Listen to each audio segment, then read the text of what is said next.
Good evening, everyone. This is Rolling Swarm. Welcome back to the channel. I have a compliant coffee machine this evening, so I mean, if you were here, if you joined us for the last stream, that is a very positive conclusion to a running joke throughout that stream. If you're just joining us, if this is maybe your first time on the channel, or you've not been keeping up to scratch with some of the previous videos we've done in connection with the Blitz International Cup, just rest assured that I'm going to be suitably caffeinated, and the process of attaining that level of caffeination will be much less stressful than it has been in previous streams. Now, I'm just having a look. It looks like everything is getting transmitted absolutely fine. Yeah, we're good. It looks good. I'm feeling positive about this. Let's just see. I need to just tweak a couple of performance things on the laptop. There we go. That's nice, and we will hop into the garage. Oh, amazing. Now, coffee machine's just ticking away in the background. Awesome. Good evening. Welcome. There is a 3-minute delay on stream. We're starting a little bit early this evening. One, to make sure that we don't have any technical... Sorry, this cable is just absolutely vast. And I feel like a Christmas tree with lights strung around it with this thing. Which is kind of handy and also kind of awkward in occasion. But we're making do. We are making do. So yeah, we're starting a bit early, just to kind of go over a few things to do with the tournament, and also some giveaways. We're going to run a giveaway on this stream, which we're all eligible to participate in, which is awesome. Oh my god, I've got so many notifications to deal with in my garage. This is insane. But yeah, it's looking good. The stream is looking good, which is nice. So, let's have a quick discussion. This is the absolute final stream of the Blitz International Cup 2020. We are going to, I'll just bring it up. It was the thumbnail for the video, but I'll just bring it up just in case you're not following perfectly. But we are going to cover this evening. We're going to see the lower bracket semi-final first. That's going to be a best of 7 between Endgame's Haylol team and Raid. And that is, the loser will go out in 4th place, and the winner will advance into the lower bracket finals up against GGAME, the Gucci Gang team.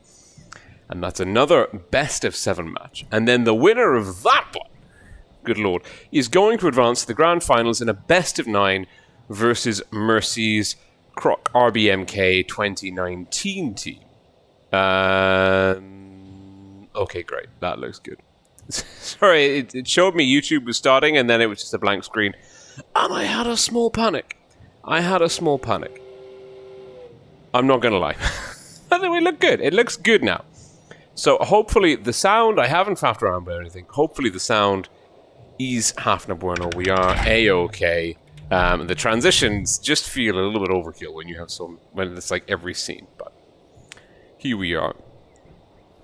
3-minute delay. It's currently 18:37 CET.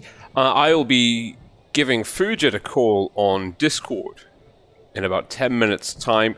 He's going to be joining us this evening on the stream as our analyst in between the matches, in between the rounds. So not after each individual battle, but he'll be here to discuss like the various teams' performances and whatnot in between.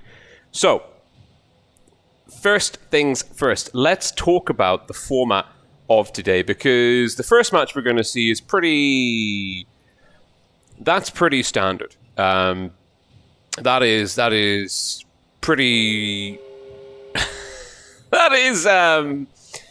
pretty regular. That's just a regular best of 7. Nothing too much to write home about. Let's see.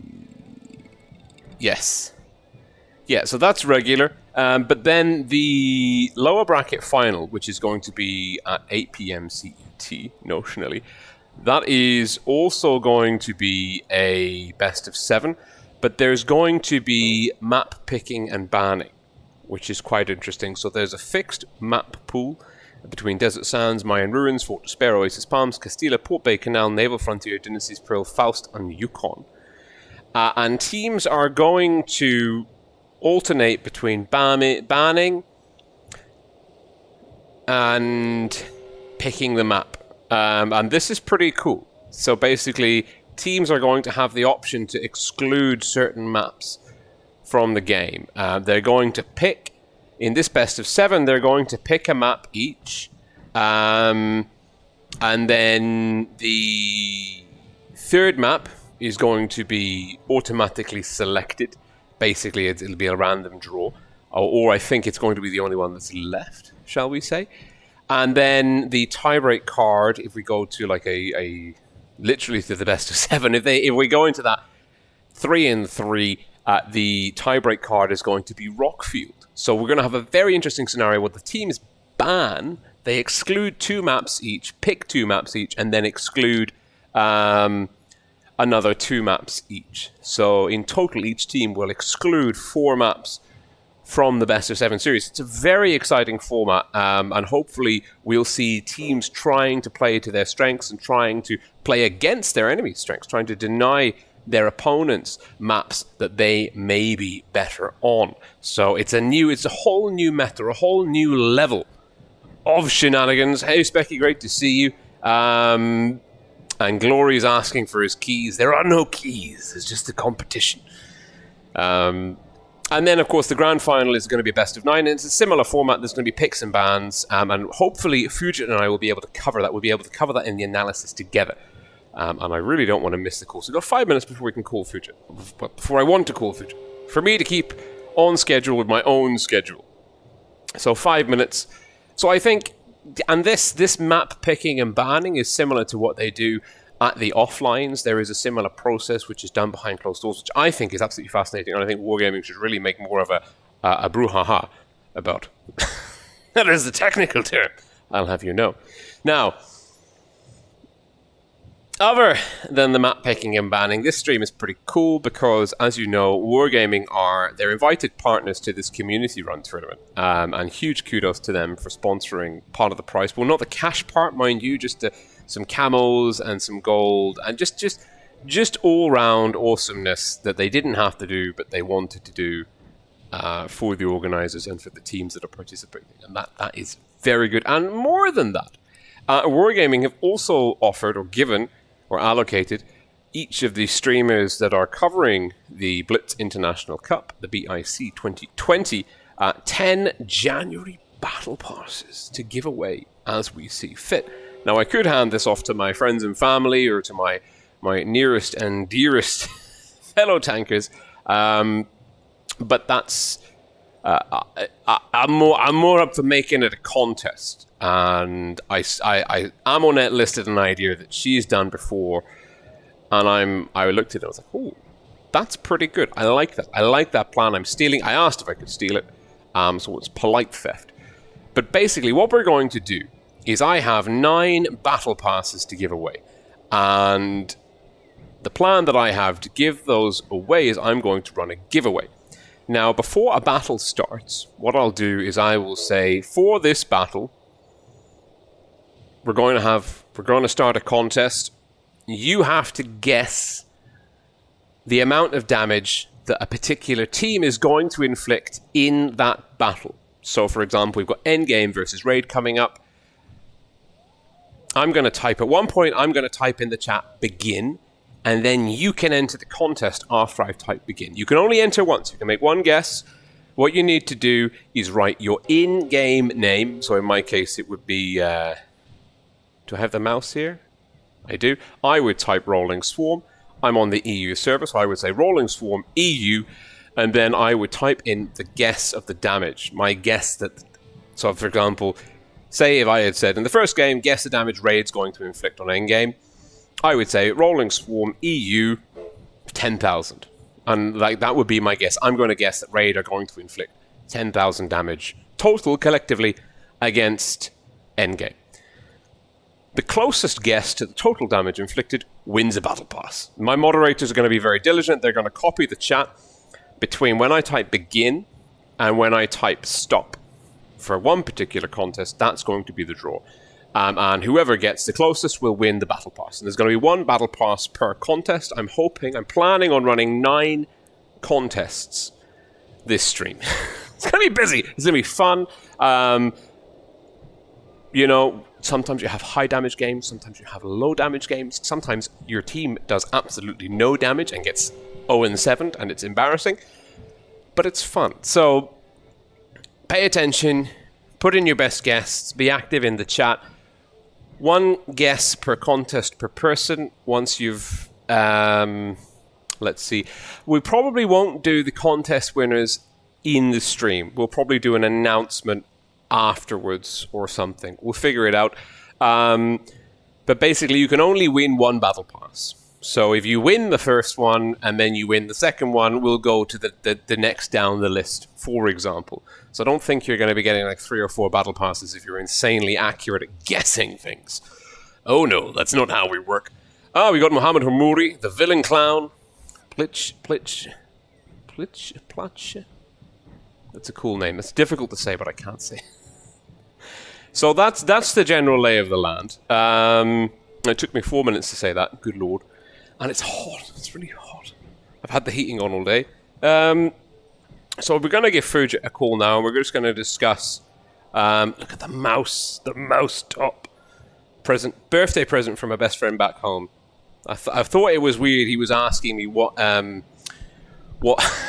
size T-shirt I was. It's like an extra large. Why do you want to know? And now I know. Now I know why he wanted to know. Because he wanted to buy me a birthday present. And I've got a World of Tanks Blitz Mouse Evolution T-shirt in a wonderful shade of blue.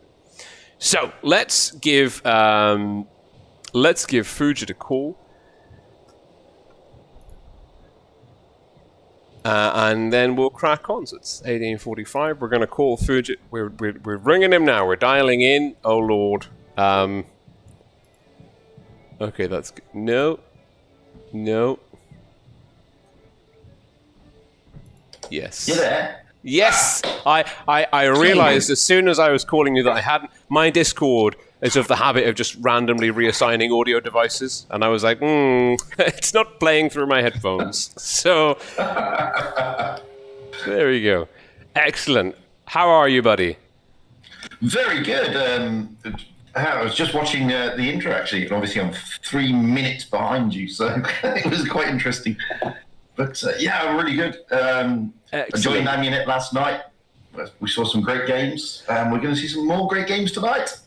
Yeah, I mean, it was my birthday yesterday, so I missed all the action. I haven't managed to catch up with it either. Can you maybe recap for us? We've got 15 minutes before we crack on.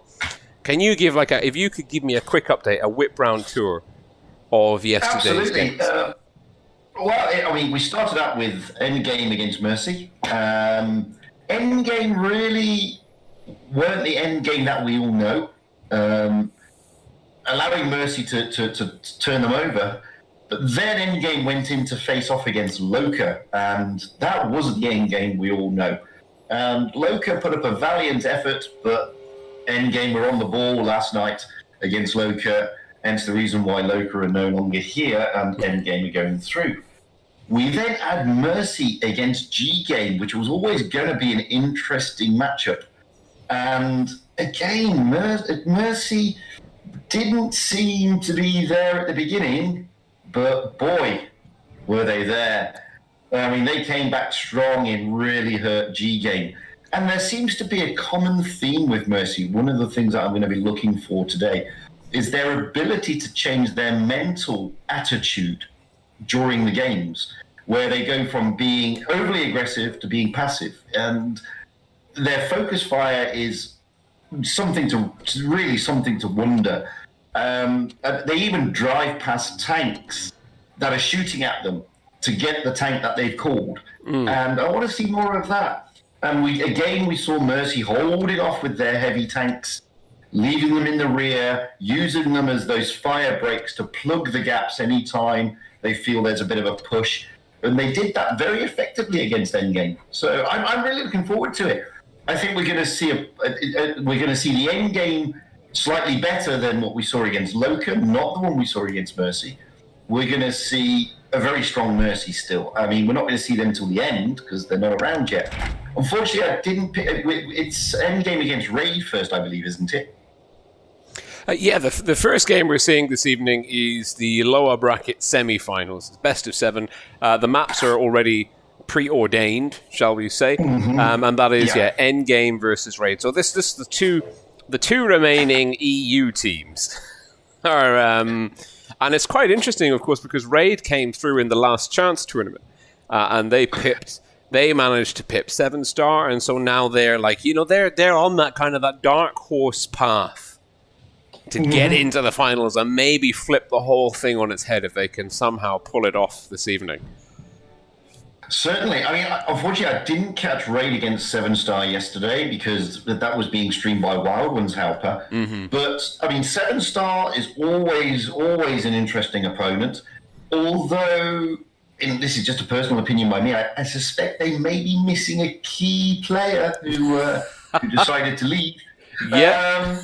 Absolutely. And he was pretty crucial. He was their main caller as well. Plus, he's a fantastic player. But for Johnny. So I feel that 7-star may not be the 7-star that people are used to, and those on the EU don't know about 7-star. They are a very formidable RU clan, and there was a lot of disappointment when they went out so early in the Blitz Cup on the CIS region. And they did have a chap called Ufanjani, who was their main caller, he's a brilliant player. And by all accounts, I've not seen him in action myself, but Aminet has, and I believe you have as well at the offlines. And apparently he's a fantastic caller. And 7-star, I think, are missing him. Absolutely. I mean, 7-star, again, for those of you at home who maybe don't necessarily know, like 7-star is a large part of the dominant esports dynasty from the CIS server, which is C4. Like, a lot of the top players splintered off from C4 to form under 7-star. And they had, obviously, huge success. They went on to win the 2019 Twister Cup. And Ufanjosh has been he's been instrumental. He's been playing Blitz Esports as long as Blitz Esports have been a thing. And he's been doing it to an exceptionally high level on what is arguably the most competitive server that we have in World of Tanks Blitz, which of course is the CIS server. It's the largest, and there is a lot of dangerous talent out there, to say the least. So I think it's very losing any team, losing their main caller is a huge blow, because of course the caller, or a caller, dictates exactly what the team does, and maybe in the off season or between battles you can draft strats as a team, but it's the caller, it's the in-game leader who really calls the shots and in some senses defines the dynamic of a team. And that's something where I think Endgame, at least on the EU server, has kind of hit upon a bit of a gold mine, because they've got 3 or 4 callers from different teams over different time periods now kind of rolling out under one banner. And that gives them a bit of an edge, because they can come up with lots of diverse strategies, and they can have different people calling at different times, I would imagine. And, a team led by one person will behave very differently to the same team led by another person. And that can make them a little bit unpredictable. So yeah, certainly 7-star losing Uf and Josh, woo, that could be explaining why they're struggling as of late, shall we say. So absolutely. I mean, that's taking nothing away from Raid, though. I mean, Raid are there on their merits. They're a great team, a really strong clan. We know their weaknesses. They do tend to like things in their little brackets and going according to their plan. But we also know that they love working under pressure. And the more pressure they're under, the better they perform, just like Endgame. So it's going to be an interesting matchup, those two. I mean, 2 very strong EU clans.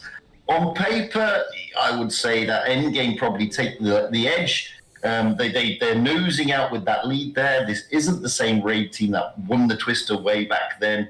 But they have got Messi back. Messi was missing for a while. and now he's back in the team. And I mean, he's not, one player doesn't make a team, but it's such a big boost to have Messi back for them.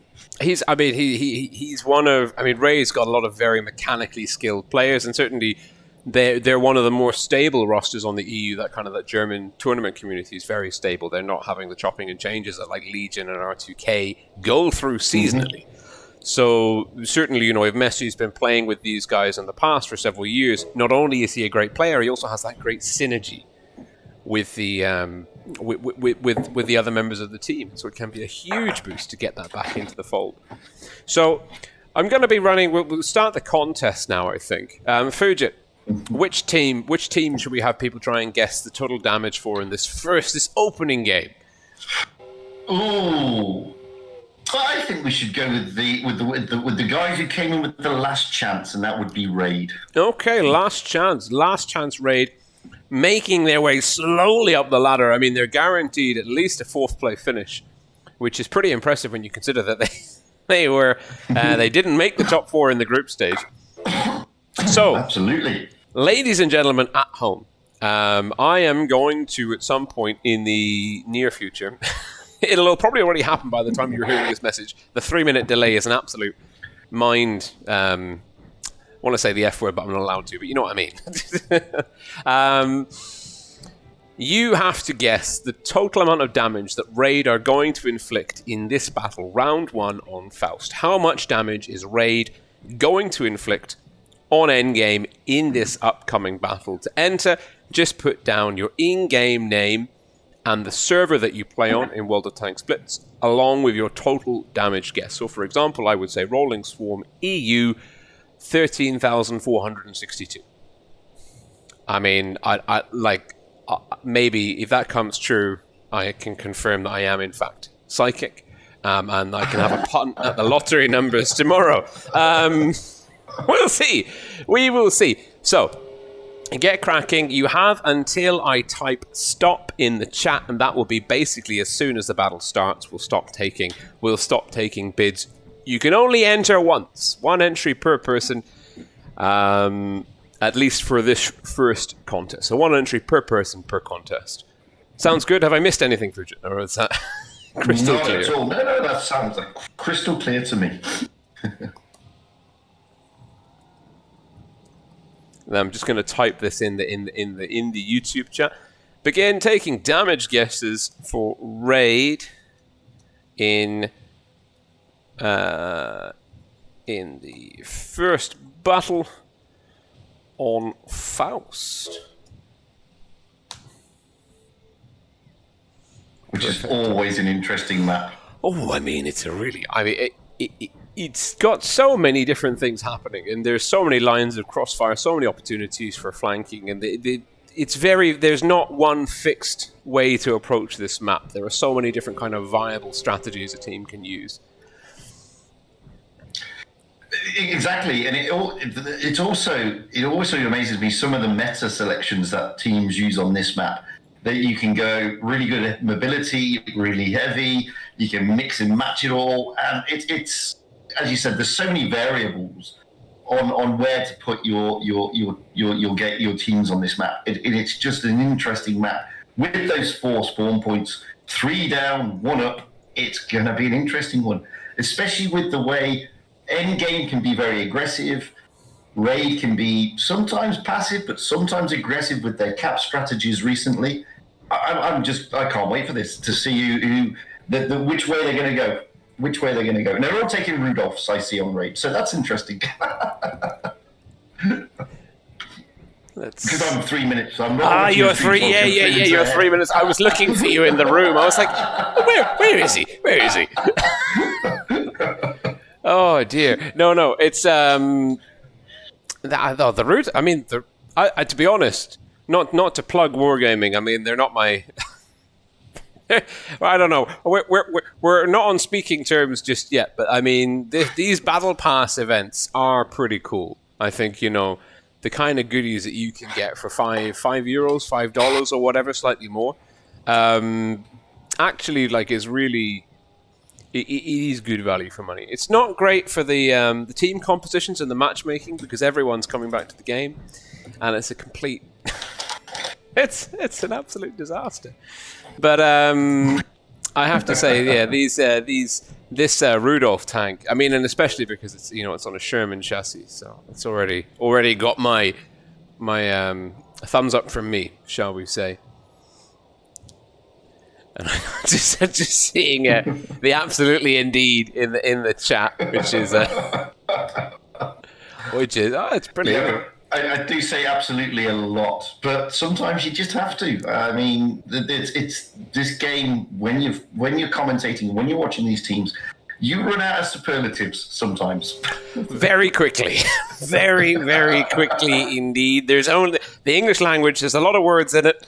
But you try keeping up with the action that happens in a single battle in World of Tanks Blitz, and you'll find, I think anyone at home, if they gave commentating a crack, would find, their personal vernacular running out of the descriptive words faster than you might anticipate. So what do you because I think we can actually have a look at the predictions. I think I've popped that onto one of my things. Yeah, so I mean we've all picked Raid to go out fourth. So I'm guessing we're all you and I are both banking on Endgame taking this. Do you think it's going to be close though, or do you think it's going to be another 4-0 swipe out for Endgame?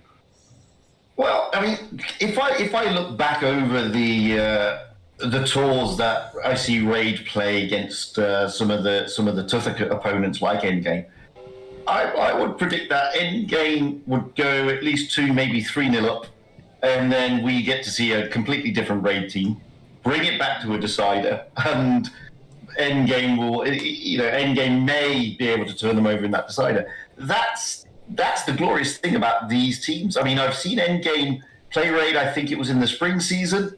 Endgame were 4-0 up in a best of 7, I believe. 3-0 up in a best of 7. And then Raid just steamrolled them.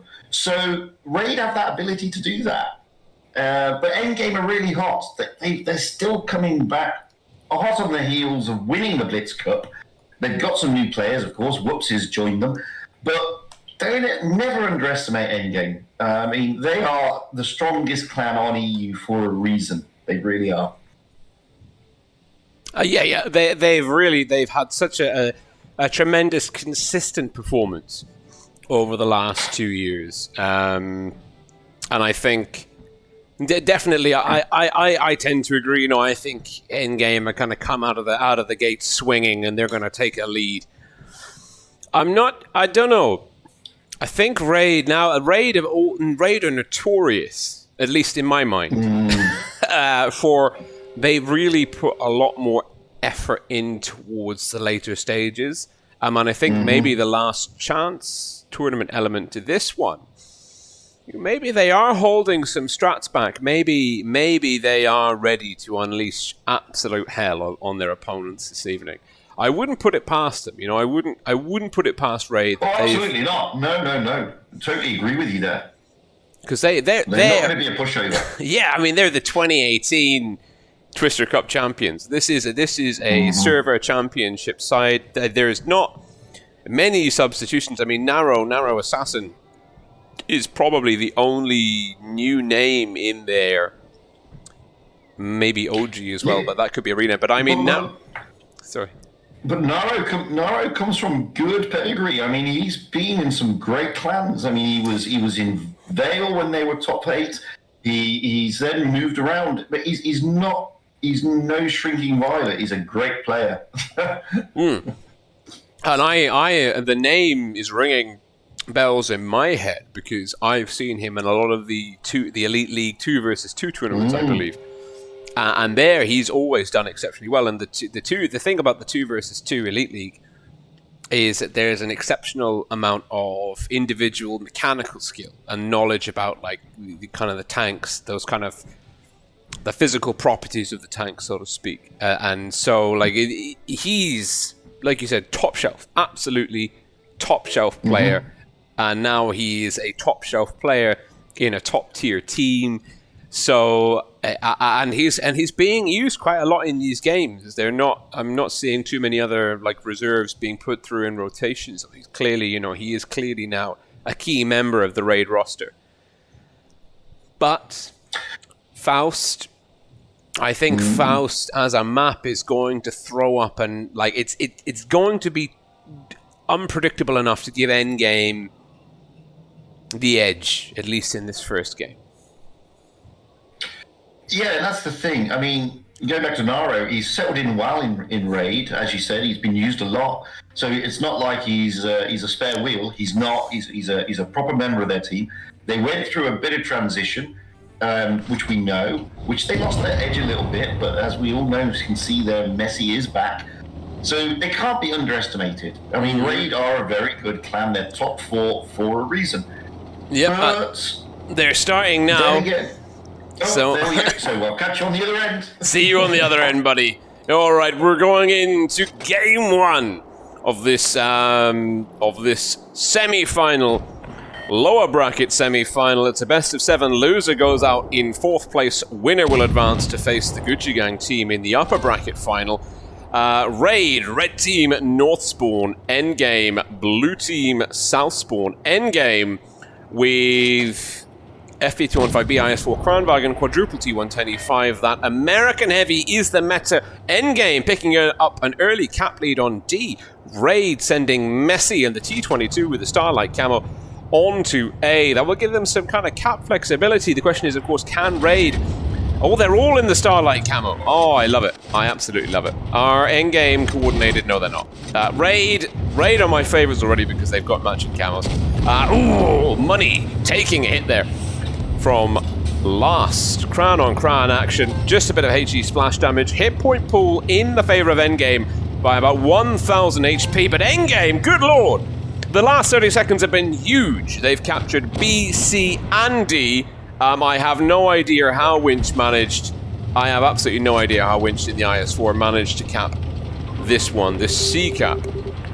But he has indeed managed it, and this is going to put a huge 3-1, tremendous amount of cap pressure on Raid. They're really going to have to work to engage and shut down some endgame guns. Endgame now can just kind of fall back into an exceptionally strong defensive position. Winch is in a really nice spot. We can't actually see him too well with the camera here. But he is side-scraping. He's going to be very difficult to push out, and he's got support. If you look back here, there's Voopsy and Nico. They're moving up into position, and Raid, the hit points are falling off Raid. There's now about a 2.5 HP lead to endgame. OG really in trouble. OG in that T110E5, narrow, barreling in, looking to do some work here, but he's got not much support. Money is there in the Kranwagen.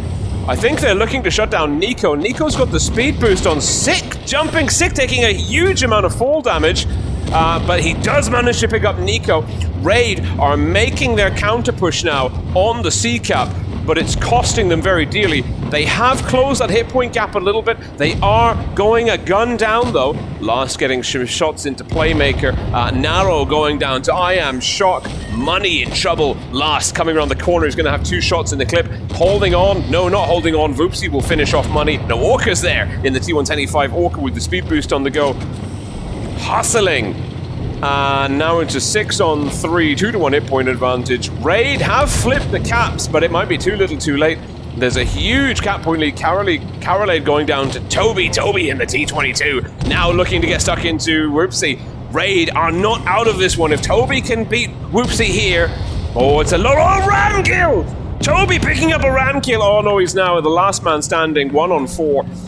He's got 1,892 HP. He's up against 4 tanks. He's looking to fall. Ooh, and he takes a lot of damage on the fall onto Winch. But I think even Toby knows that he might be bested in this scenario, and he goes down to Orca in the T110E5. Endgame. My goodness me, Endgame. With a gutsy first play, supreme cap pressure, going 3 caps up to 1. And against Raid, that is no small feat. That is no easy doing. And, whew. Oh my! Oh my, oh my, oh my. Raid now trailing endgame 0-1. We're now going back into Faust. We're going to swap the spawns and just have a quick recap of the maps here. The first map is Faust. Then we'll play on Middleburg. If it's not a 4-0 sweep to endgame, we'll go into Mayan ruins. And the tiebreaker is going to be on Dynasty's Pearl. Big shout out, of course, to Gassio Jones, Clyde Williams, Zerd, Object 3 is in the chat. Spitfires as well. Amazing stuff. Absolutely amazing. I didn't pay attention to the damage in that game. I feel properly stupid. Maybe we can go and have a look. Maybe we can go and have a look at that afterwards.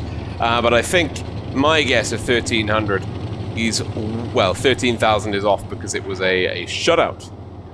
All 7 guns of raid down. Now, endgame on the North Spawn this time, bringing once more to the fray the same lineup, exactly the same lineup as the previous game, that T110E5 core, raid, Triple Crown, double T22, double T110E5. They've got the medium mobility, but I think the mediums, well, we've got Toby and Messi, are the T22 meds for raid. Don't tell me it isn't pay to win. Oh, lovely shot by Messi into Voopsy, damaging the tracks. You can see the module damage there, just over the side. I think maybe Toby's going to make a play for A. Endgame are doing a counter cap. They're doing the same thing again. They've got Winch, but this low IS4 profile. He's got all the guns behind him. He's going, no, you can't get me. I'm going to take this cap from underneath your noses. There's so many raid guns right there, but it's such a tricky push on him. Messi in the T22 is going for A, and at the same time we've got, Messi is going for B, Toby is going for A. It's 2-2 caps. The A cap for raid, though, is pretty instrumental. That cap is out of the way, and raid with the mediums have the ability to control that. And now that gives them a lot of flexibility because they've got B. B and A are the hard caps to get, the hard caps to keep, especially B. Endgame may have dropped the ball a little bit here, letting raid get that cap. It's C and D are going to be difficult to defend in tandem, especially raid have got money, playmaker, and Sick in the crown was. Ooh, Sick's not looking super healthy. It's a 1.5 HK lead, HP lead to endgame. Voopsy is saying maybe YOLO. Messi, of course, being the med on B. I think that might not be the best call. They're YOLOing someone. Oh, 500 from Shock. That's a max roll or a very exceptional Hesh play. Oh, Voopsy is going. Messi keeping himself flush. Sick taking some damage. Endgame using their very strong hit point pool. Messi reverse side scraping. Messi is in trouble. Orca and Voopsy are here. Endgame will get the mobility. They'll get control of the mobility. Messi is in trouble. Orca's got reactive armor. Voopsy's going to keep his reactor armor off. Orca's going to try and block the shots a little bit, and he goes down to Orca. Raid, though, making the counter push on D. I think they're going to pick up Winch. It's a trading an IS4 for a medium. B is getting countercapped by Endgame. D is getting countercapped by Raid. 6 gone down. That's trouble. Money and Playmaker here, brawling T110E5. Winch in the IS4 is down to narrow. Money looking very low. Nico looking like he's got a kill shot here. He does! Playmaker also very, very low, but I Am Shot goes down to OG. OG's healthy. Playmaker going down to Nico. Nico having to kind of reverse off Carolade. Oh, 512, lovely HE roll. It's a 5-on-3, 3-to-1 H cap points. Raid! OG, did he just shake his turret? I think he just shook his turret. I think OG just resigned by control. Toby! Ooh, big ram kill from Pussy, and that will seal the deal. And OG going down to Nico as well. Good lord. And it was apparently Raid made 11,569 damage in the last one. Raid again, 11,384. They're doing pretty reliable amount of damage. It has to be said. Can I check the? Do I have the? Yes, 11,569. Confirmed.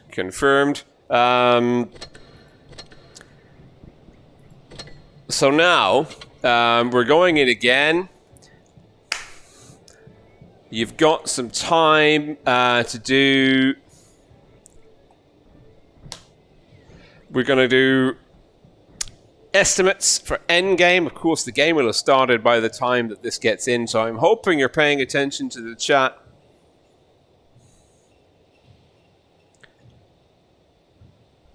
Glory saying 16k.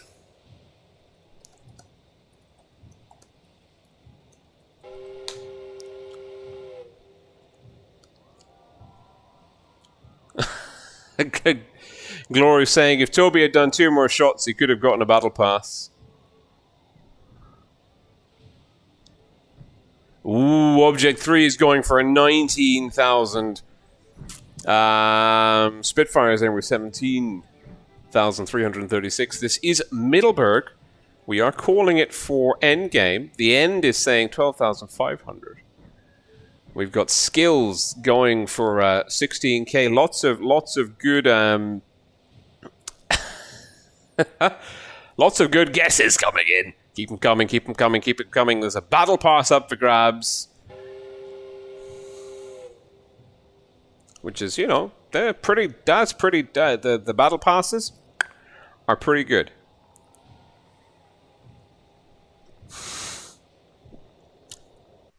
Okay, and we're closed. We are closed. All right, we're going in now. Middleburg.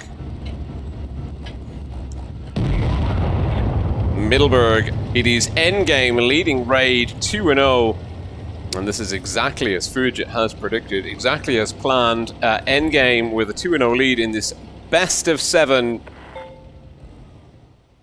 format. Raid, red team, North Spawn, double Cran, double T110E5, and that's a Progetto T22 STB. What is this? What is this? Shenanigans? No way. Oh! Is he in trouble? Is he made it? Can he do it? What? Raid! Have they? How have they? He's been spotted. What did Endgame do? Endgame have sent Winch in the IS-4, designated Capmaster. Is that... Endgame congratulating Toby on being a pro gamer. Look at that boost! Endgame are as impressed as I am. That's incredible. That is... What did Endgame do? Well, Endgame have got B. Raid are sending Messi and Money in the T22 Progettos down in towards Winch. Money is there. I think Raid might take this. I think Raid might do this. That is exceptional. That boost is so obscure. Wargaming hasn't even walled it off. Maddox will be ecstatic. Our man Maddox from the Asia server will be absolutely overjoyed that there is a hill Wargaming haven't blocked. Ooh, Messi and Money pulling back. Winch. Winch connecting with that is a long-range shot from Winch. What a cracking hit. Messi and Toby looking pretty low. Toby's not, like, perfectly obscured there. I don't know if he's picking up splash damage. The cap point lead is strongly in the favor of Raid. Ooh. Winch is going for A. Raid may put pressure on C. Winch. Ooh, crossfire onto Messi. Messi's getting shot from... What the... I honestly, I couldn't even tell you who was that. Whoopsie? It was Whoopsie. Whoopsie has got a shot through the buildings right onto Messi. Messi now is...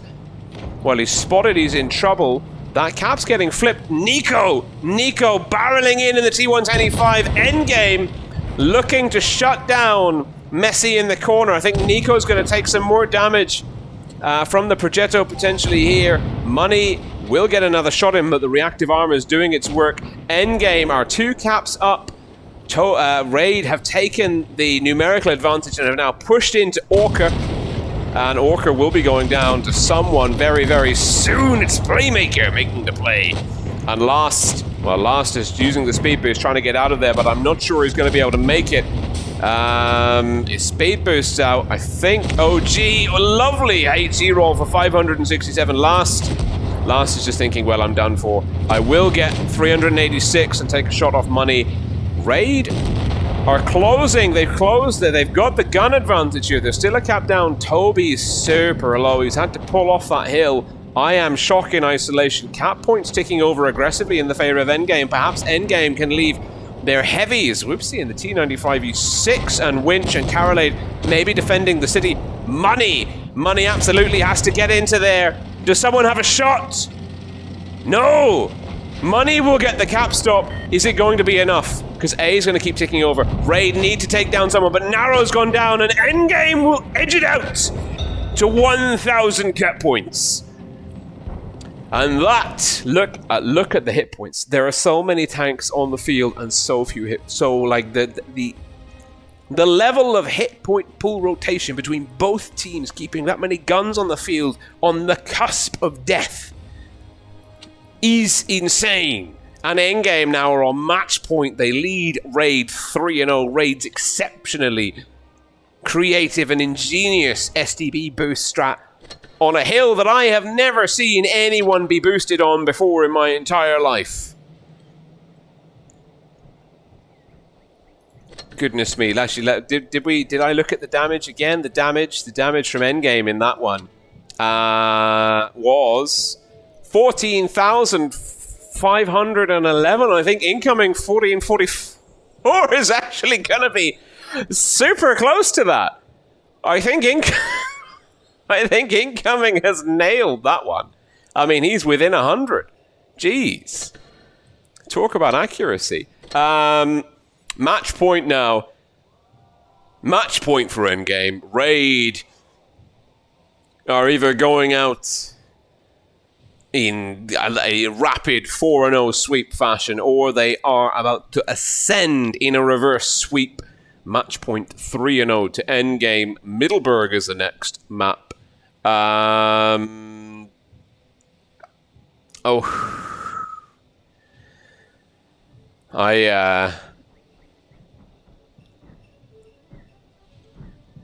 really... My expectations have been reset by Raid. I thought that boosts were resigned to the scrap heap of history by Wall Gaming. But no. Raid, the iconic Messi grill boost on Fort Despair, have proven that there are still things that you can do in this game that no one else has thought about. And Endgame this time bringing double T22s. They've got Voopsie and Orca in T22s. It's a triple T110E5 lineup. Nico, Witch, and I am shot Carolade and Last in the double Crown Wagons. Raid, Red Team Southspawn, IS4, triple Crown. Only one T22, and that's Toby. They've taken Narrow and Sick and T110E5s. Endgame for the first time this evening, the more mobile team with that extra medium on the field. They've taken that advantage to heart. They've caught A and C early. Potentially, where is he? Winch in the T110E5. He's vulnerable. There's Toby, Playmaker, and Money. Double Crown T22 behind B. Looks like Toby's going to make his way up to the top. Endgame have got a solid numerical advantage here over C. They just don't know it. Messi taking an HE roll in the IS4, getting a shot off into Last. He's looking to counter cap C, or at least hold the cap points back, and he's angling this IS4 chassis up perfectly. Proving, of course, that the IS4 is still one of the best hull-down tanks in the game. And I mean, they're just tickling him. They're just scratching the paint with those HE shells. But it's, it's slowly adding up. It is slowly adding up. Hit points in the favor of Raid by 1,000, maybe a bit less. Oh, Messi biting off slightly more than he can chew, but he will tag Karolade, but he's come out poorly on that trade. The IS-4 now down to less than half HP. Raid pushing in aggressively over the top, and I think Raid have this. Raid are in an exceptionally good position here. Money is plowing in through the backfield. Raid getting aggressive on Nico. Narrow getting focused by... Nico last and Karolade focusing Narrow. Karolade doing a really good job to stay alive, I think. OG will low roll HE. Toby will bounce, but OG will pick up a little cheeky little love tap of a ram kill there. Karolade, double trade on the ram. Yeah, Raid are looking good here. They've got a gun advantage. Can Nico get out of dodge? Ooh, he's getting out of there. He's managed it. Endgame have pushed up to support. The city is, well, playmakers farming in the back. He's kind of keeping Endgame on their toes. Raid have got to manage those cap points. Endgame, take down Messi. They're within spitting distance. They've only got the A cap though. Can I Am Shock get money? Does Winch? Oh, I Am Shock does indeed get money. Raid do take down Nico. Hit points in the favor of Raid. Guns neck and neck. It's a 4-on-4. Toby is low. Where is Toby? Toby's gone. Orca takes him down. It's a 4-on-3. Raid calling GG, and it's the cap win for Endgame. And Endgame 4-0ing Raid. Raid out in 4th, as predicted universally by the pundits. Endgame, a super tough opponent. Super dangerous team. And they will advance on to the finals of the lower bracket versus the Gucci Gang team. And we can actually we can have a look potentially. Let me just what I'd like to do is recall previous scores between those guys. Now the Gucci Gang team haven't faced Endgame yet in the final stage, so we don't know we don't know how they're likely to face up based on that. But what I can do is I can tell you the previous scores, the previous score probably, from when they played in the group stage. If it's going to give me, if it's going to give me the thing that I want, matches. Now, Endgame last played the Gucci Gang team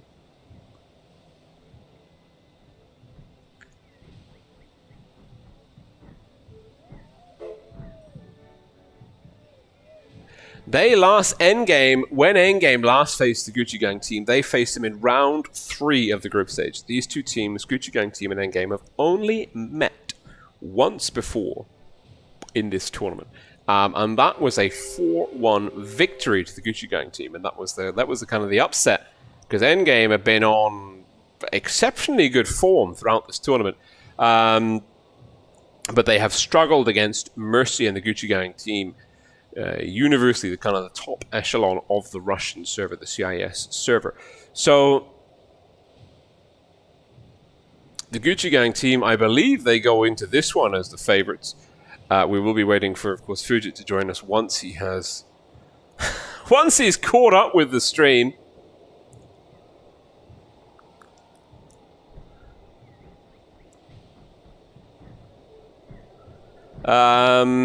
But those are the predictions. Myself and Fujit and I disagree on, of course, on the winner between these two as they're coming up.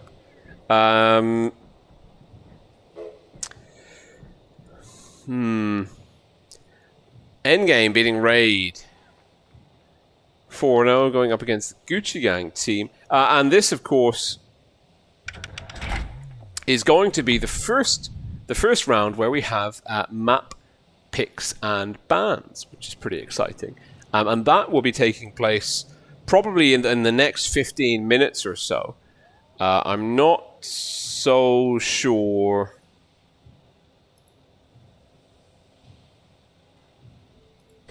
I'm just going to see. There's no room yet.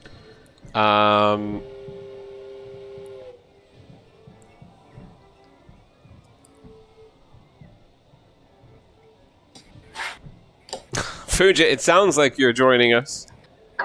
Absolutely, I'm back. See, I used absolutely again. Yeah. So, wow. You could see that Raid were trying to come round in the last games there. But let's go to Faust. I mean, unbelievable games. I mean, Faust is always a tricky map. And it's one of those, it's a 4-cap map, and it's a big map, and it's where'd you go? But you called it in the game, and I'm still scratching my head on how on earth it happened. How did Winch in an IS4 get C from under their nose? Twice. He did it twice. The first time I was like, well, that's very cheeky. I don't think he should be able to do that, but he's clearly managed to pull it off because I mean, Endgame have got the gun stacked behind him, and I was like, well, okay, you could do it once. That's and then in the second game he did it. I was like, well, Raid have got no one but themselves to blame at this time. But I loved the call. I loved the call in the second game by Endgame. They did it in the chat, maybe for our benefit, where they're like, shall we push Messi on the B cap? And that was that was a great move. And you know, they watching them move around to take him out on where the little rocket thing is. It was just beautiful to watch. Well, it's a ballsy move to begin with by Winch on the first map, and the raid had tanks there, but they had triple Kranwagens. The Kran is a great tank, but it really does have sucky DPM. And Endgame know this. They know that, well, we can push them a little bit here. And it's that's a really good point and a great read by Endgame. Of course, the Kranwagen, it's sucky DPM. Okay, it's got the flexibility of being an auto reloader, and that kind of like that hull down turret is broken, like OP. But it's broken OP on the ramps on Faust. And Endgame are like, well, okay, you're going to use your like half of your team on the ramps. We're just going to go underneath you. And they realized Raid wouldn't have the composition to push Winch in the IS4 out of there without overcommitting. And the Kranwagen, once the Kranwagen is in the open, like, well, if you can get shots on the side of the hull, like it's open season, you know. So Raid didn't want to dig Winch out, and that's probably why in the second game they went for A and B.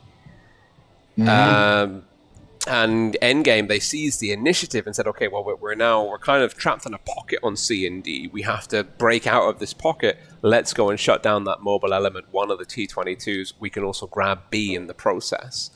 And it was beautiful. It was absolutely beautiful. Certainly. But it's in the second game, over the C-cap, sorry. C-cap, D-cap? It's D-cap. There's a great counter by Raid in those triple crowns. But it is a great read by Endgame, knowing that they can trap them in that upper area. And the Kranwagens then, very vulnerable, because they're no longer hauled down. They're on a flat piece of ground. They can just hit them for all they're worth. In Endgame, play it beautifully. They managed to wait until those Kranwagens are almost empty, knowing that the DPM is sucky, the reload isn't the best. Knowing that when they're not all down, they're unbelievably vulnerable.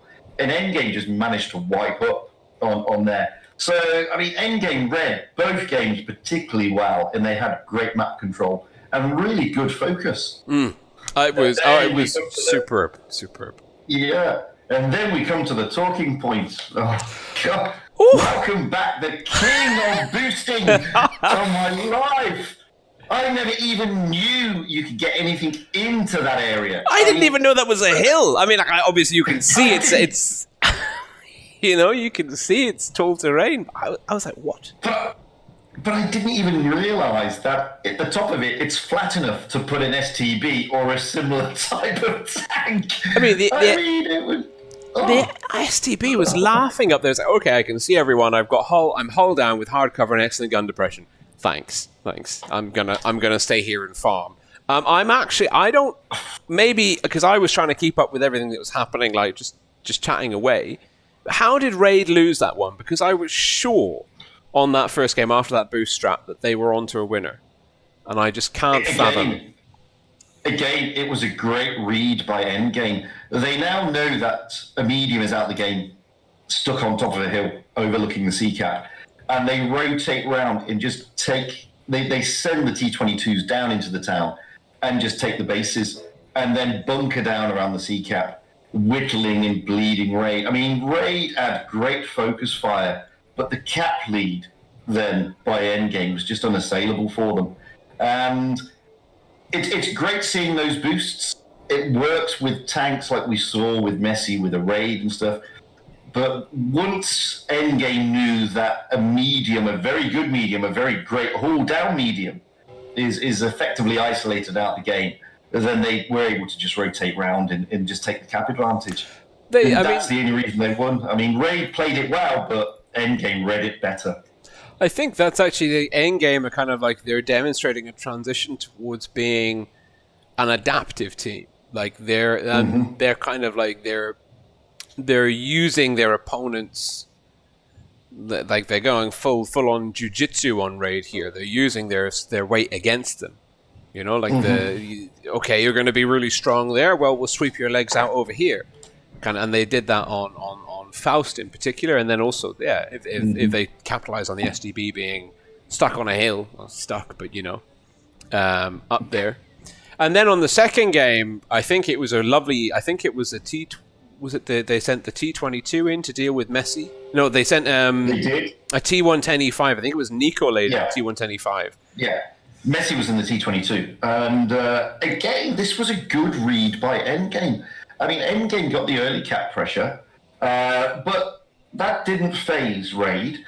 Messi played a great game at the top. I mean, if you notice, he's rocking around the sea cap, toying, spotting up those Kranwagens of Endgame, and what he's doing is making the Kranwagens shoot at him. And the Kranwagens can't really pen him, so they're firing I think it was HE they were firing.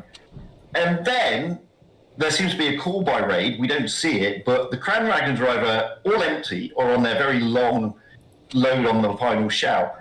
And Raid do a great push, brilliant push at that area, and they managed to put a lot of pressure on Endgame, whittling down the tanks. But unbeknownst to Raid, at the opposite end, Endgame are taking the caps, A and B. And they end up winning on cap points. And that was nice because they once they had the city, like you saw Endgame kind of like sweep up the hill, and it's actually that hill on Middleburg is quite a nice place to defend because the enemy has to expose itself to almost your entire whoever's on that slope can engage anyone anywhere peeking across the top. And so if you have the cap lead, you can force the enemy to basically like expose itself to like your gun line there, and either they're going to get one shot off of 4, or they're going to end up over committing and then being stuck on the slope with you. And it was nice. I loved that particular part of the game by Endgame. Like it was just a good positioning. It's as you said. I mean, it's nice to see Endgame doing this transition where they're now outthinking their opponents as well as outplaying them. And I mean, it's beautiful to watch. It's more strategic. They're seeing where the gaps are, and they're punishing those gaps. I mean, Raid didn't put too many feet wrong on the Middleburg maps, to be perfectly honest with you. But Endgame just played it cleverly.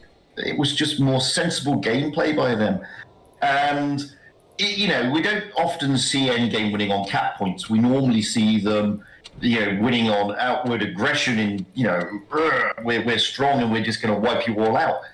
But it's nice to see that they're doing a thinking game as well. And we see that a lot on the RU clans, and it's nice to see that coming into the EU clans as well.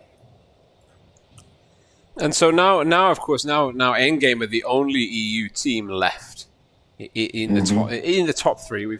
We know Mercy are in the grand final. We know that Gucci Gang team are Endgame's next opponents. Let's just check, because I think you and I actually disagreed on our predictions here. Well, we have to, because I'm edging for an Endgame Mercy final. So. No, you and I agreed. It's There's a definite split here, actually. I think the EU server is basically rallying behind Endgame.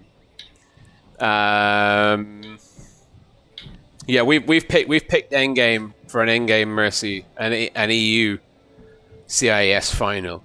Okay, so we've agreed. Sorry, it's Mafodi, Pyroblast, and the organizers who think that Gucci Gang team are going to win. And I think maybe there's a small like server side bias behind each of us there. Potentially, but I think Endgame, if they carry on playing like this, where they're doing these good reads and they've got this good map control and they've got good rotation, like we're seeing, they can give Gucci Gang a hard time.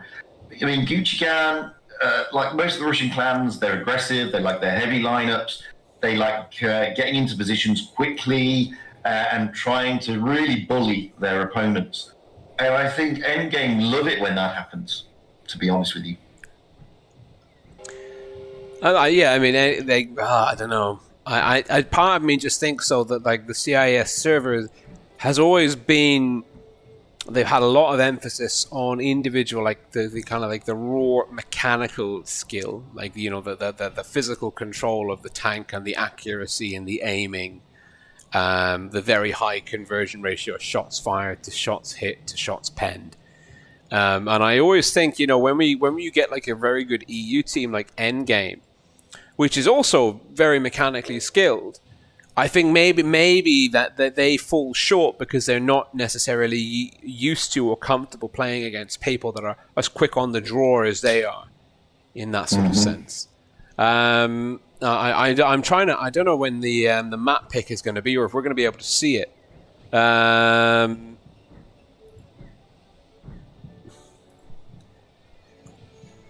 Because I would really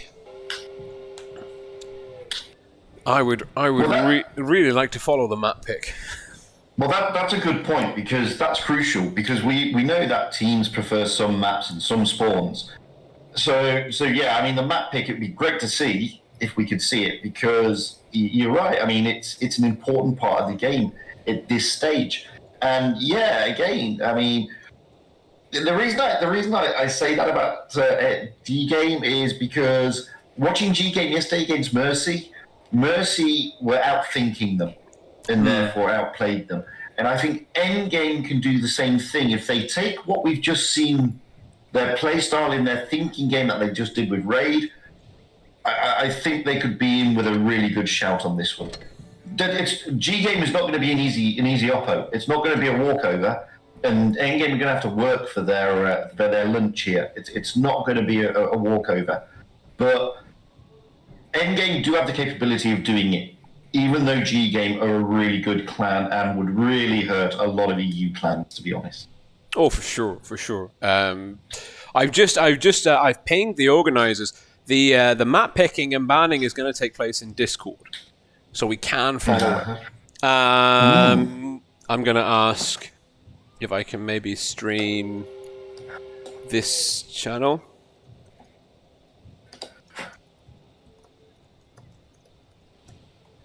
I'm going to ask Roman if I can stream the Discord, just that channel, while it takes place.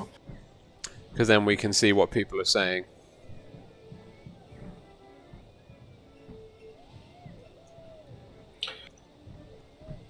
Yeah, it'd be nice to know, because, as I said, some clans like some maps, some clans like some spawns on some maps, and it is a crucial part of this type of tournament, and that's why they have it in the offlines. And a lot of thought goes into it by the clans on which maps to discount, which spawn points to discount. So, and as you say, I mean, we very rarely get to see most of it.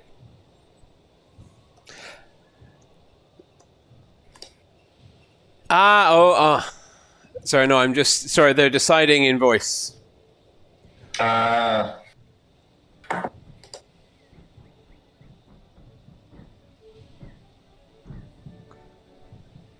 Okay, they're deciding in voice, but I guess they'll give us the update. But yeah, definitely, I think that the whole picking and banning process adds another meta to the game, and I prefer how they're doing it because how it works in the offlines. is the map is picked and there's no spawn swap. But I think like for some maps that I don't know, like you can look at it either way. But I do think that it's such a huge integral part of the Blitz tournament experience as you play the map, both spawns. You know, like it feels very fair and agreeable. I want to say. No, I don't disagree. I mean, yeah. I mean, if you pick a map, realistically, you should pick both spawns. But yeah, we've seen on some occasions, I mean, it's always interesting. And as you said, a long time back, we don't, I mean, generally, we don't know what goes on behind the scenes as an audience unless you're involved in this sort of high level. So a lot of people don't realize that there are map picks in bands when you start getting to certain things. And it's great that they brought this into this tournament because it makes it feel that top level tour where you really are, you know, it's like being at an offline or it's like being in the Blitz Cup that we've just had. Well, I would say that this level of tournament is about as this is about as tough as it gets in Blitz. Maybe teams are a little bit more well oiled and drilled and prepared for like a major offline where there's tens of thousands of euros up for grabs.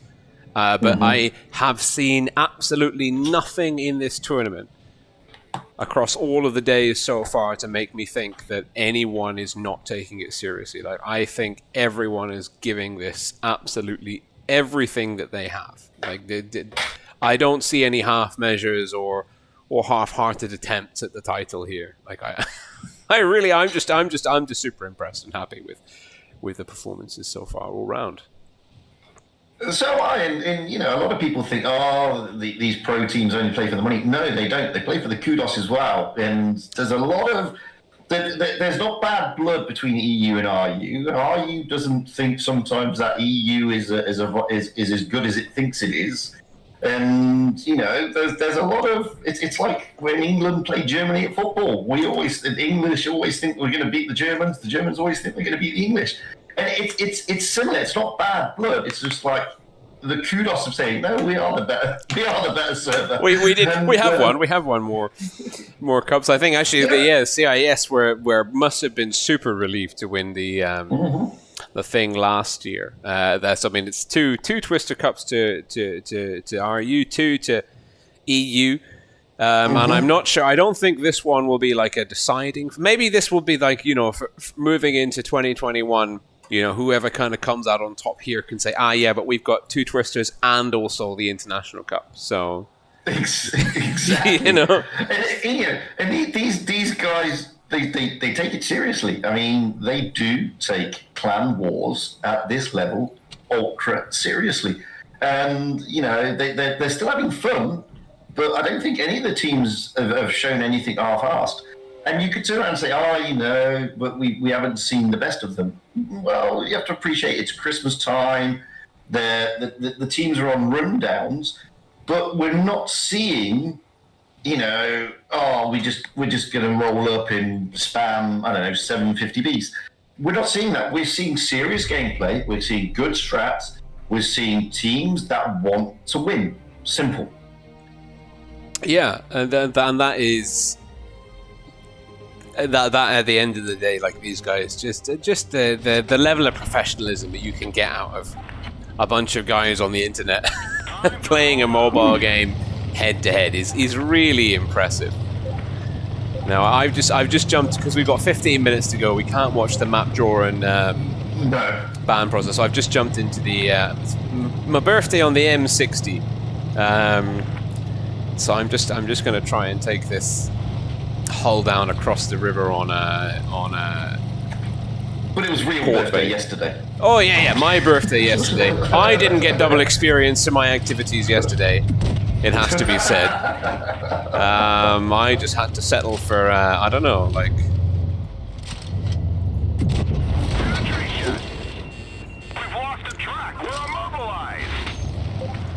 I don't know how I'm going to deal with this. I'm in like a really jammy situation. Well, the M6 has been buffed recently. It's got a better aim time, better gun. I am feeling that. Armor. I am very much feeling that so far in this game. Actually, talking about like premium tanks, of course, and whatnot. How do you feel, of course, about like there's ever more premium tanks at tier 10, premiums and collectors. How do you feel about that in terms of how it influences the field competitively? Competitively, personally, this is just my personal opinion. I don't think they should be allowed in tours, but they are what they are. So if you're going to have them in tours, then teams should be restricted. One premium, no more than that, either team. I would rather it be no premiums. That way, everybody gets an equal footing and a level playing field, because then everybody can get a tech tree tank. Not everybody can get a premium, and putting aside things like the Super Conqueror, etc., the most notorious one is the T22. It's only ever come in crates, and not everybody has got money to throw at crates to get that tank. So it is a good tank. We see it used a lot. It's the most widely used premium collector tank in tier 10 on the tour scene.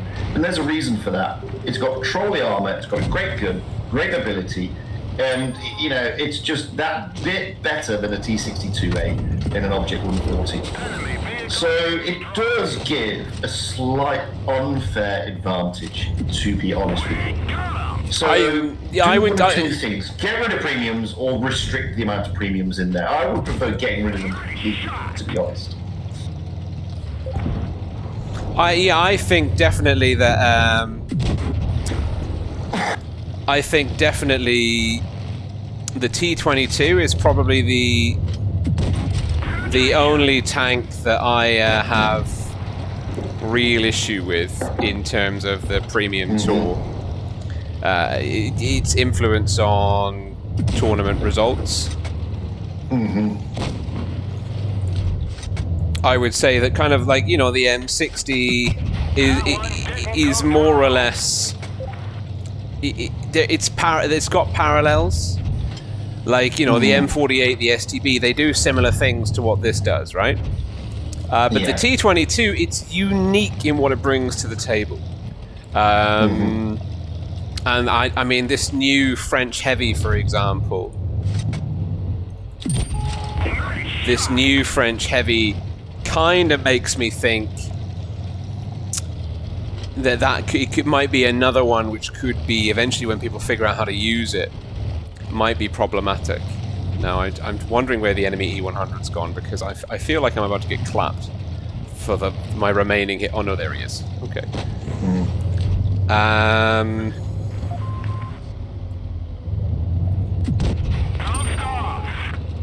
We've got. What surprises me, I'm surprised we don't see AMX-30Bs a lot more in the tour, but there's a reason for that. There is a reason for that,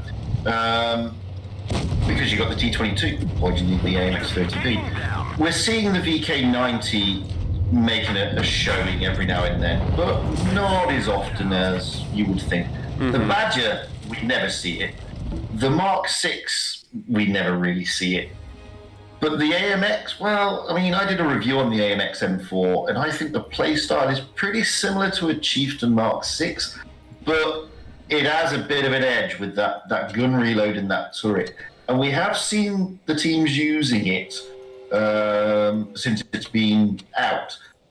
So it could be that they use that, because it does have it's similar to a Mark 6, but it's also similar to an E5, to be honest with you. With that good haul down capability, good alpha damage, good reload, and good mobility. And it's a bit more versatile than a Mark 6, to be fair. So I'd hate to see it go that way, because I hark back to the summer season when it was tier 8 tournaments, which I didn't like.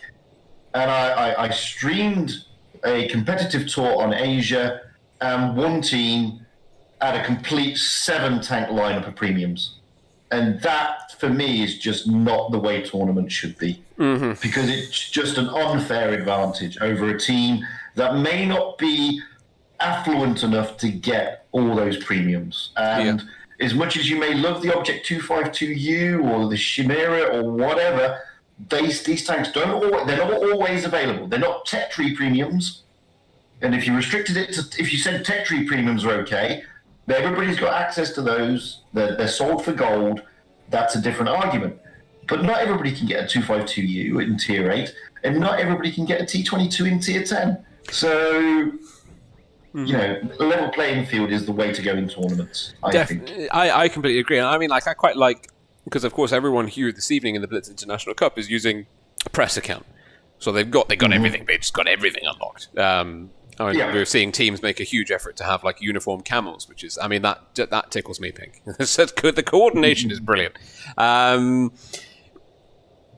But I think, you know, in tournaments, maybe you could give people the option to rent premium tanks for use just in tournaments, but pay like credits for it or something. Okay, you want to use a T22 in this tournament, that's going to cost you 2 million credits.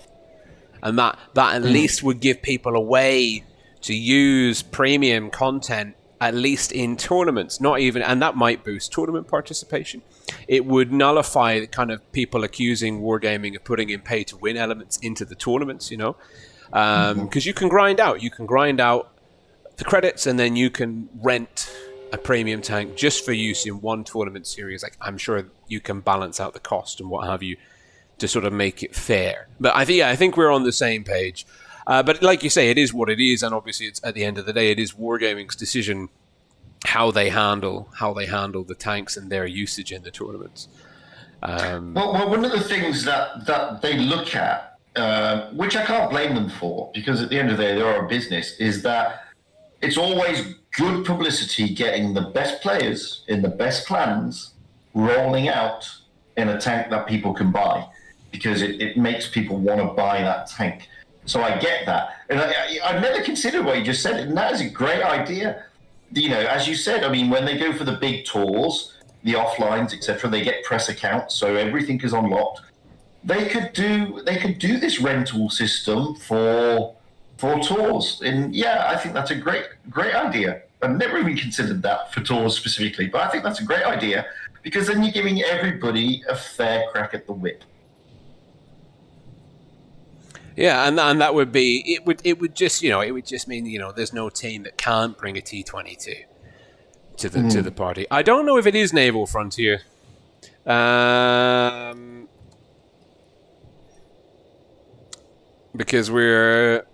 I haven't seen the maps picked or not yet here. I'm going to ask the organizers.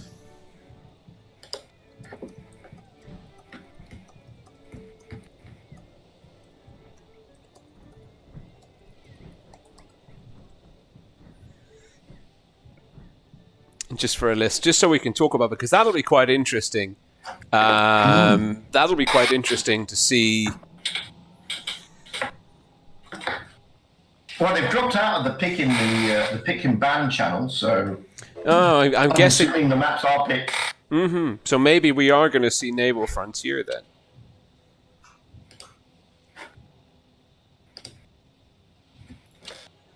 Because Naval Frontier, so this would have been. I really want to know whose pick this was, actually. Because at least in the regulations, Team A. So I guess Team A is GGAME. So they've banned 2 maps. I think maybe this is GGAME's map then. And I've opened up the third contest of this evening. At least guessing how much damage the Gucci Gang team is going to do. Let's see.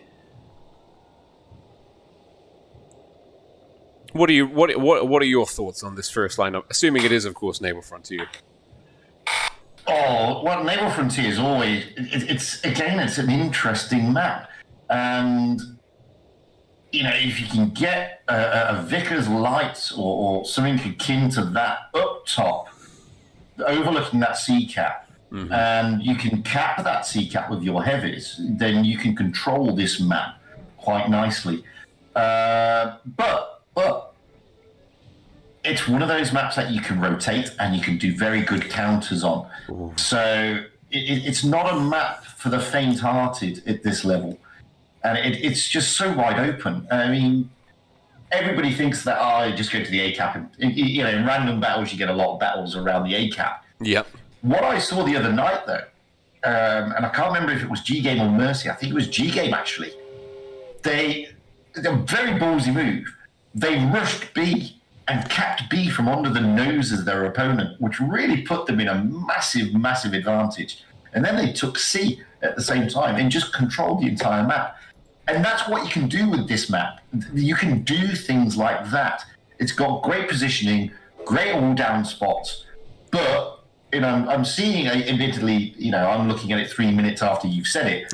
Looking here, we've already got 2 T-22s and a Vickers Light on the GGAME team that are readied up with a shed load of haul-down tanks, Crown Wagon E5s, and a 215B. Oof, now, yes. That doesn't surprise me.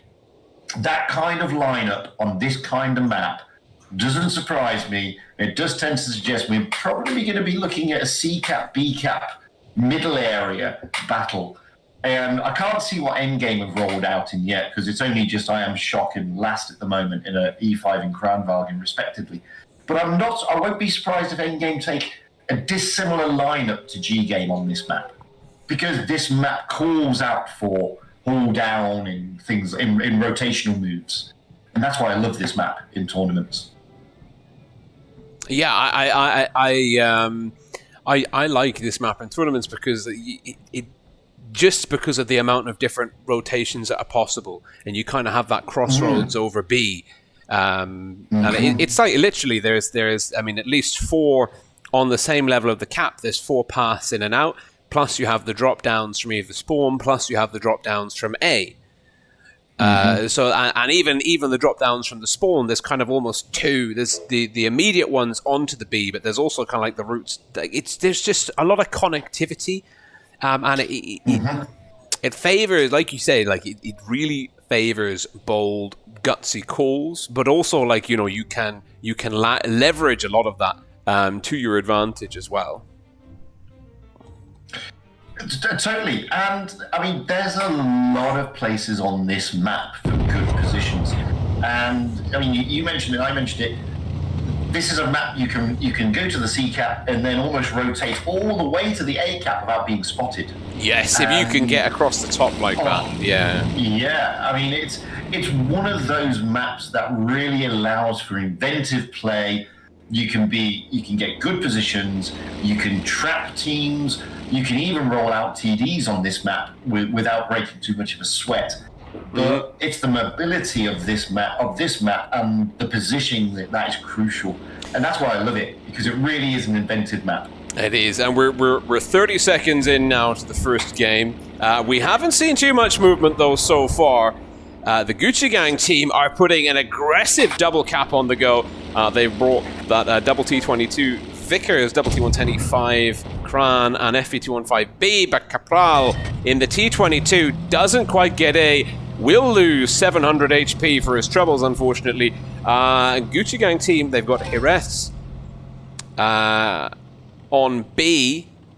Kind of out of position. Vupsi has capped off C. It's a cap lead, 20 cap points in the favor of the Gucci Gang team. Red team, North spawn, Endgame, blue team, South spawn. Endgame bringing a slightly slower lineup. They don't have the Vickers. They've only got double T22, a Kran, quadruple T110E5. They've got that punch. Both teams bringing a single Kranwagen. It's interesting to note, like, Endgame with double T110E5. It's Karolade and Nicolade. The Lades, the Lady Lades, are on A, and they are going to be putting the cap 2-1 in the favor of Endgame, but it's a counter cap on the go by Rustum in his T110E5, getting C flipped. Last in the Crown Wagons on the hill overlooking C. Endgame have got a numerical advantage in the B area. Vupsi going in for Jerez. Vupsi taking some fire. Dark Time in the FV215B, but Jerez is really low and he's down to Winch. Winch landing the kill shot, and it's a solid hit point and gun advantage in the favor of Endgame. Rustum rotating. Last, maybe making a premature play. Rustum's having to drop the reactive armor. He will take a 534 HE roll from Last. Evgen Loch is now moving in to support. Rustum's in trouble. Endgame are being super aggressive. They've still got a hit point lead, and they're about to go 3 guns up. And Last shutting down Rustum. Last in trouble. Evgen Loch on the reload. I think Winch is going to try and pull back to safety. Last is safe. Evgen Loch might have a shot on Winch just before Winch gets back into cover. Looking for the turret, 399. That must have been in through the cheek. A great shot. Kapral is going to reset A. No, he's not. He's out of it just a little bit too late. Krapal getting a shot into Karolade. Dark Time in trouble. Dark Time low. Trying to support Karusha. Krapal's gone down. All 7 tanks from Endgame are on the field. But they've got so many damage, so many low hit point tanks, but they've just done an exceptional job. And is this going to be a 7-0?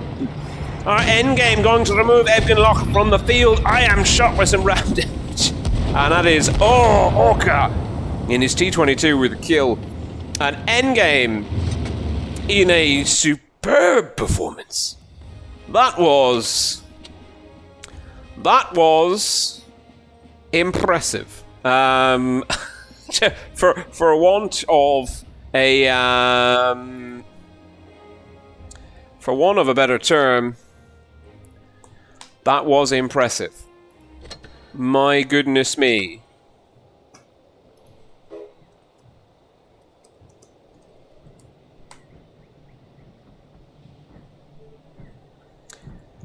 And we are now going in.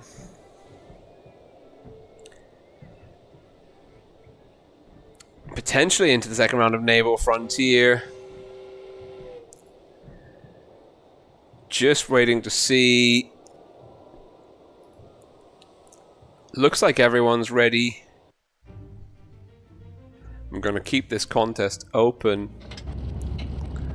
just until we're going to close it at the 6:30 mark. You've got 30 more seconds. 3-minute delay is a pain, but we'll live with it. Endgame leading the Gucci Gang team 1-0. Endgame blue team North Spawn. Gucci Gang team red team South Spawn.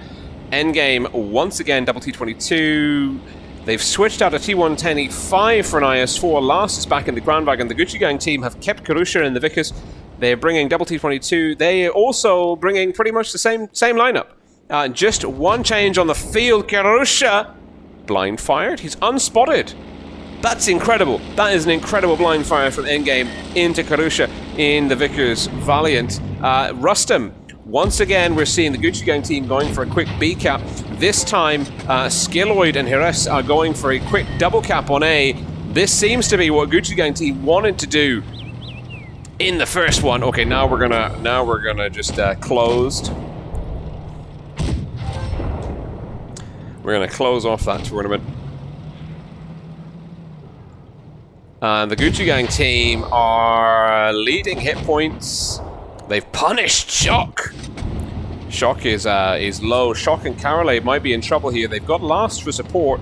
Karolade now having to back out. He's got the speed boost on the go. He's getting pushed by Rustum. Endgame might try and counter push Rustum. Well, Krapal is there. Karolade trying to go up to the next line. Oh, Karolade in trouble.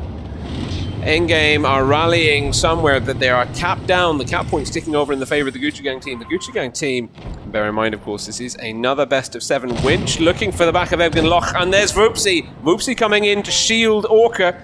Great play by Voopsy. Orca will be going down. Oh, it's a 410. It's a pretty low roll. Oh, Hires comes in and deletes Orca.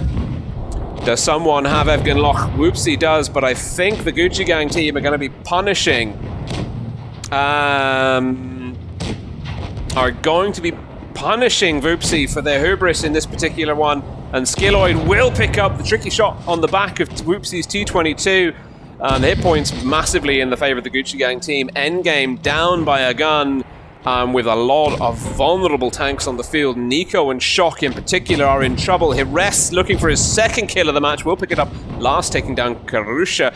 And Krapal saving Rustum's bacon up against Nico Lade. The Gucci Gang team much better application of damage and execution and getting that double cap pressure taking over effectively AB. I don't really know how Endgame dropped the ball here. I just think they were just slightly disconnected. The formation was not compatible against the push end the Gucci Gang team made up through this particular lane, and that's good. That is an amazing performance by the Gucci Gang team, and that ties us up 1-for-1. I'm just going to go and confirm.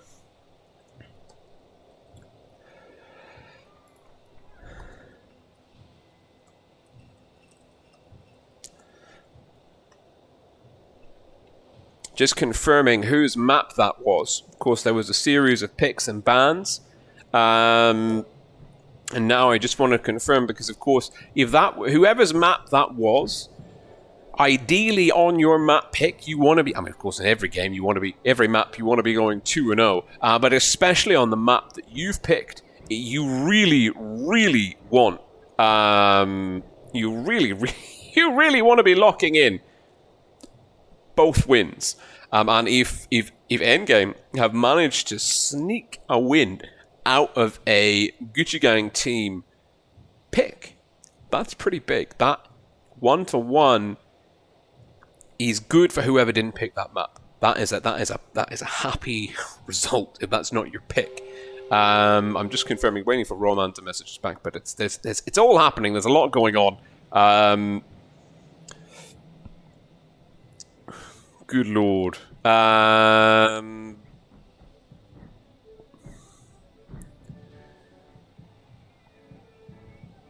Lots of great people in the chat. It's nice. It's nice to see. People after it. Yeah, so that was a Gucci Gang. Roman's just confirmed. The organizers confirmed. Naval Frontier was a Gucci Gang team map. That means Desert Sands is an endgame pick. That's kind of interesting. That is actually... That's peculiar. Desert Sands is a notorious... Why is my green screen? My green screen is just giving me jip today. I'm sorry. Everyone, we can't have random bits of the background leaking in. And this is Endgame's map. Blue team North Spawn, Double Crown, Double T110E5, a T95E6, speaking of premium tanks, whoopsie there. And Double T22, interesting, and Endgame are sending their crans under the bridge. Evgen Loch has spotted up that maneuver. Gucci Gang team, Red Team South Spawn have got a whole host of T110E5s, Double T22, it's a Kran and FE215B, Triple T110E5 and Double T22, it's Krapal and Skilloid. In the T22s, the Gucci Gang team. Endgame, strong and dominant, but that's a nice reset by Skilloid. And hit points are in the favor by almost 1,000 to the Gucci Gang team. The Gucci Gang team are pushing up aggressively on A, and the Gucci Gang team are also sending Evgen Loch and Darktime in the flank. And we're seeing Kirusha is flanked. Isolated I Am, Shock and Carolade, burning him down, and that is a HE roll and a half, and Kirusha's in trouble. Hit points now in the favor of Endgame, though. Endgame are in trouble. Darktime's coming over the hill. He's got a clip. 2 shots, 469 into last. Darktime's got 2. He's looking for his next target. Is he going for Orca? He will. Orca, look at the hit points falling off him. Was that an ammo rack? No, it wasn't. It was just a lot of damage applied at the same time, but Krapal and Kirusha are down. It's a gun advantage to Endgame. Endgame are still neck and neck in terms of hit points. Carolade looking for Evgen Loch. It is a brawl. This is the carnage Endgame we're banking on, and they played their push under the bridge to perfection. Winch is now in trouble up against Skilloid. Skilloid with a great reset early on A. Skilloid will bounce Winch. Winch reverse side scraping in the open off thin air. Nico has gone down to Rustum off in the distance. Skilloid will finally shut down that T22. Hit points still neck and neck. It's too close to call. It's very tough. I Am Shock is down. I think Gucci Gang team might be leveraging this one out. The Crown Wagons, the low DPM that Fujit mentioned early on, that's proving to be a liability. And now we've got a Crown, T110E5 and a T22 versus a T95E6 and double Crown. 1 Crown last going down to Darktime. Darktime swooping in the T22. And it is slowly ticking over in the favor of Endgame. Rustum in trouble. Voopsy picking off Rustum. Oh, lovely little chap. Lovely little tap. Love tap by Skilloid, but he catches one in return. Hit points, it's very close. But we've got a T22 and a Crown Wagon versus a Crown Wagon and a T95E6. Now, Voopsy, unfortunately, is the weak link here. He's low. He is a 2-shot. And I don't think he's going to be able to engage Dark Time effectively. The T-22 is going to be absolutely crucial here. And Endgame hunkered down behind the plane. Dark Time holding true in the middle. Oh, 500! What a shot! Carolade looking for a hit. Doesn't pick it up. Did Dark Time connect on Whoopsie? He didn't. Is Skilloid looking for an easy shot? 290! Carolade's in trouble! Whoopsie, there's Skilloid. Skilloid's coming for Whoopsie. Skilloid is going to brawl. He catches 433. He's going for Carolade. He will pick up a ram kill. Ooh, this is close. Oh, but it's not close enough for Skilloid. The Gucci Gang team will rip the first victory away from Endgame on their map pick of Desert Sands. Whoopsie, the T95E6, proving that it is actually no slouch in tournaments. I think the Kranwagen, the lack of... It was great target priority. The Gucci Gang team leaving those Kranwagens from Endgame till last, and that low DPM just becoming an absolute liability. Low DPM, relatively poor mobility as well, actually. It has to be said. It has to be said, relatively poor mobility, especially on the undulating sand terrain out there by the plane and the medium flank on Desert Sands. We're going back into Desert Sands. We're swapping the spawn. Not that that really makes a huge amount of difference on this map. It's pretty symmetrical. There's not too many tricks you can pull off from one spawn that you can't pull off from the other.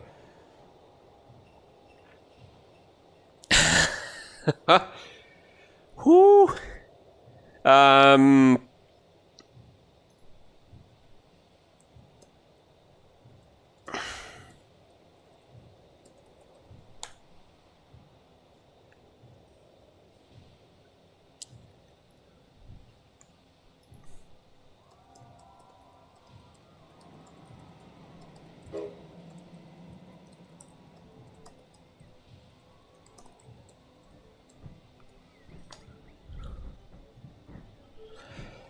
Endgame versus the Gucci Gang team. Is there anything happening in chat? Yes, I think we're just seeing a slight shuffle.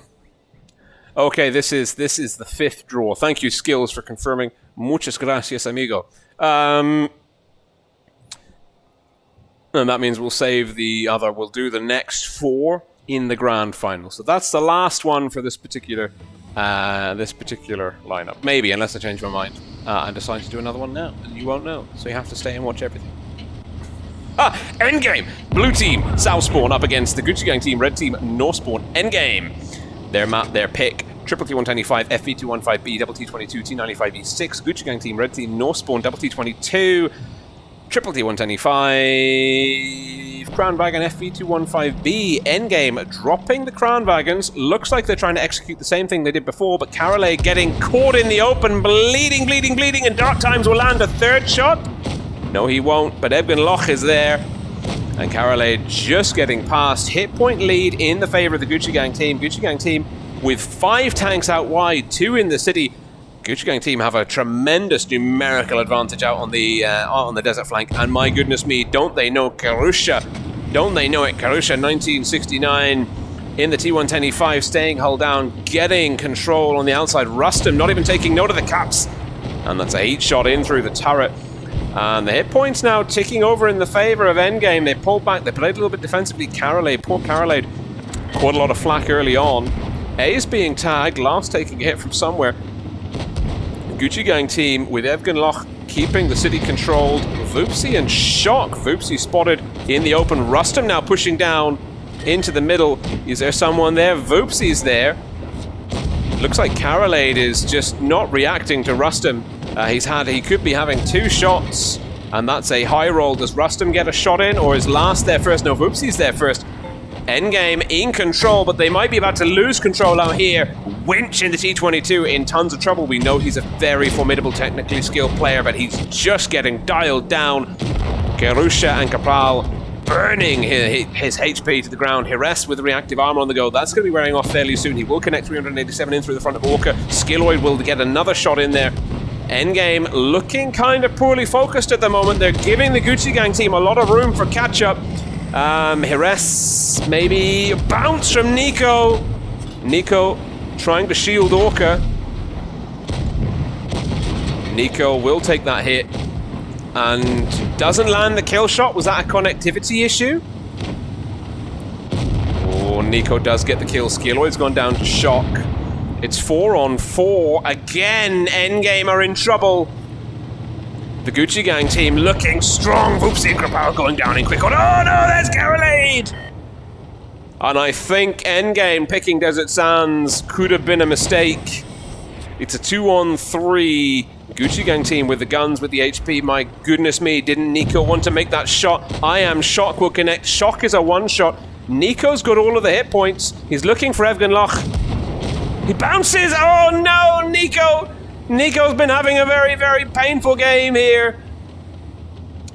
Evgen Loch is a two-shot, maybe a very ambitious high-roll one-shot. He's looking for Nico. He's maybe going to try and put a shot in through that top hatch. It whistles over the top. Where's I Am? Is I Am Shock rotating? He's so low. Dark Time's got 3 in the chamber. The Gucci Gang team could push here. Oh, that's a nice roll! And he's got the reactive armor on the go, but I think Nico's going down unless he has him picked. Oh, Dark Time sneaks it in. And now I Am Shock is the last man standing. Ah, and Evgen Loch will deny him. An Endgame outplayed by the finest of margins.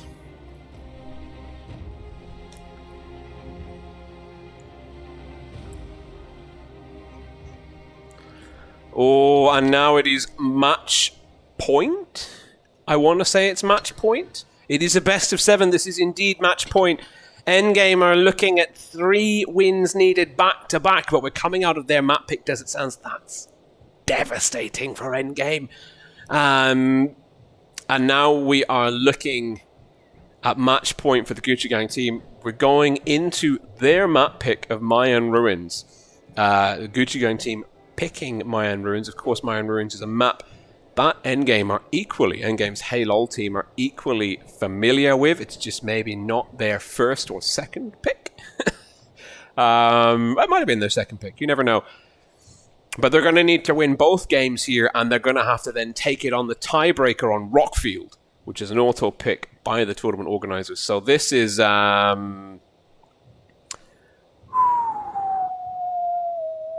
This is tough. This is very tough. I think we might be looking at an CIS final here. I mean, Endgame, like, they're going to have to pull out every single stop and then some. I was gutsy. That was a gutsy call. Desert Sands versus the CIS team. I don't know. I don't think that was wise. Given what we know about the CIS, the kind of the play style and the mechanical skill and the... But Endgame, I think that second game, maybe they could have taken it. I think they just dropped the ball, focus fire, target priority.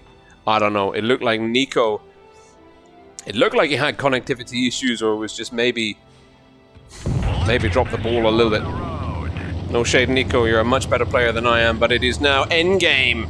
In the last chance to learn, Blue Team Southspawn on Mayan Ruins, the second map pick for the Gucci Gang team. Gucci Gang team, Red Team, Northspawn, taking both battle results, both games away from Endgame on their pick, their first map pick of Desert Sands. Gucci Gang team with Double T22, FE215B, Triple T125, and a Crown Wagon, a suitably standard core Endgame.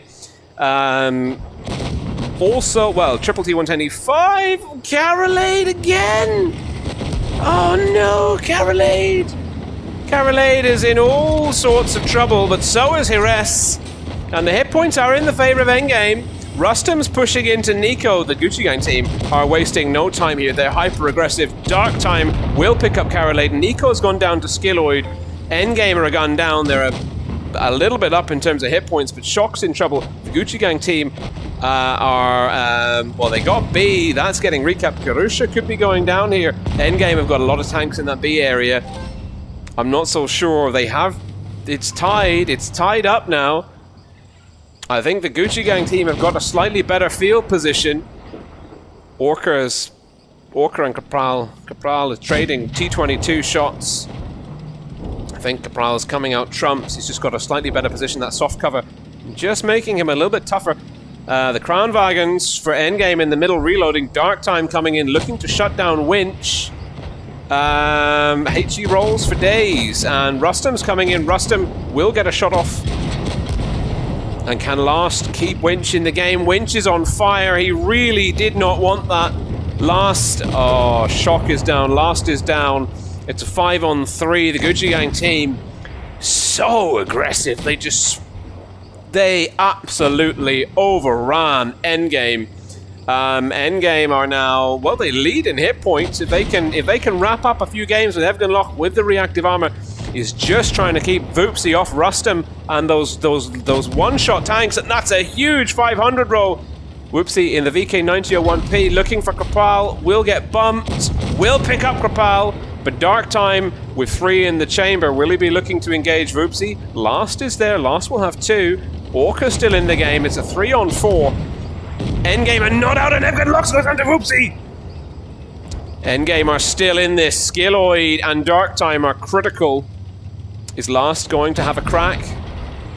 Last is... Oh, that's a drop ball. Lovely play by Voopsy getting Rustam. Orca going down to Skilloid. We've got a 2-on-2. Last is going down to Dark Time. No, Dark Time low rolls! And now Skilloid, last man standing for the Gucci Gang team, will pip Last. And Voopsy. Voopsy is a 1-shot. I mean, RN Jesus could make him a 2-shot. He's also a 1-shot. Ooh, both of these guys are 1-shots. Voopsy, his team's continued participation in this tournament resting on his shoulders. Skilloid potentially carrying the Gucci Gang team into the next round. Voopsy is taking the camel break to push, and he might be putting himself in the open. He might be. Skilloid looking for his target. They're spotted. Skilloid has the shot. Will he take it? Oh, it's a HE roll for 58. Putting Skilloid more and more. Look at the reload on Voopsy. Skilloid not getting the shot off. I mean, the accuracy on the T-22's gun is not the best. This is mano el mano. Cap points ticking over in the favor of Endgame. Skilloid is going to pull out of sight. He's going to let his camo timer. He's going to let that reset. He can't play the cats. He has to kill Voopsy. He's got 2 minutes and 45 seconds to do it. He's going to go for a long... He's going to go sightseeing the spawn route from north to sea. No, cutting the corner short. Voopsy, he's going to get up behind Voopsy. Skilloid knows exactly what he's doing, where he's going. Rustam saying GG. Voopsy's there. Voopsy's in trouble! That's a hit! Ah, it's a kill! Skilloid! With the kill. Oh, lovely, lovely flanking maneuver. Gutsy. Voopsy knew he had to move. The medium with the view range and the mobility dictating when and where the engagement would occur. And that is a good game. Commiserations to Endgame.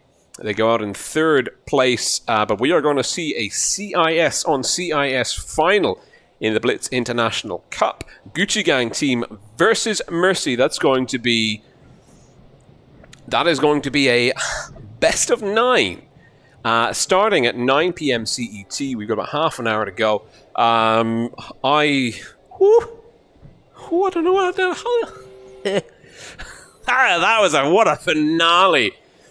Voopsy just out of position. Great read by Skilloid. Skilloid, we've seen him do exceptional things so far in the T22 this evening. Tough. Very, very tough indeed. And it is a CIS final. Would you believe it? Would you believe it?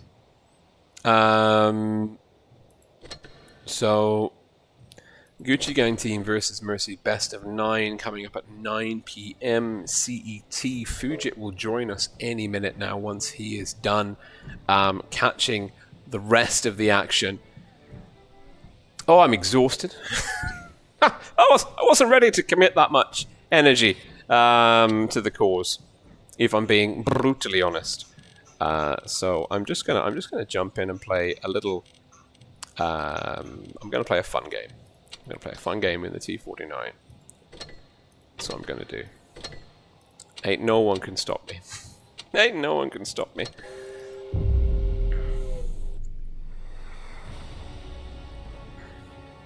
Okay.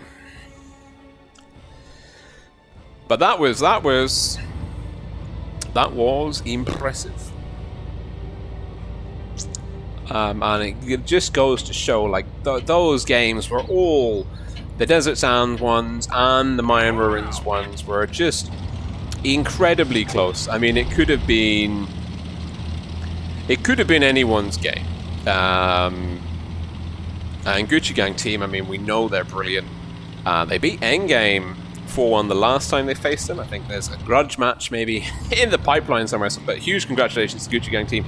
They will be taking second place at the very least. And don't you just love to see it?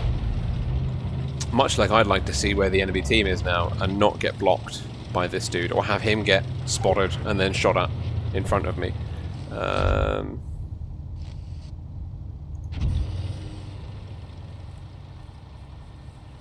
Controversial, very controversial. There's an SU somewhere, an ISU somewhere too.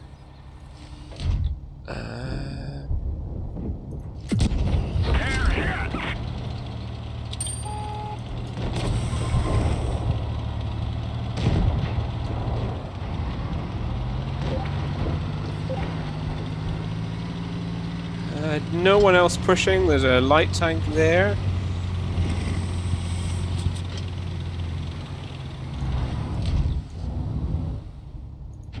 Was that a T49? It is.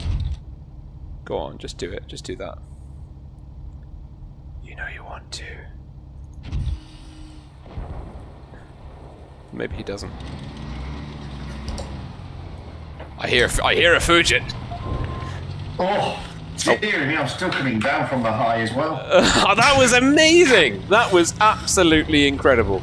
I've jumped into a public match, but can you talk us through? Yeah.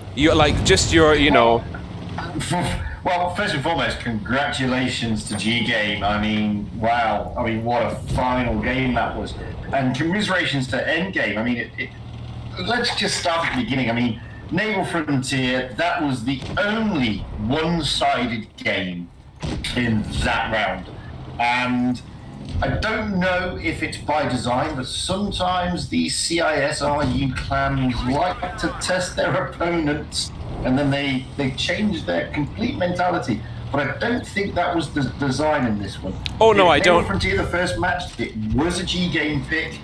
GGAME, they didn't take the high ground, which I thought, but Endgame did, and Endgame really controlled that map.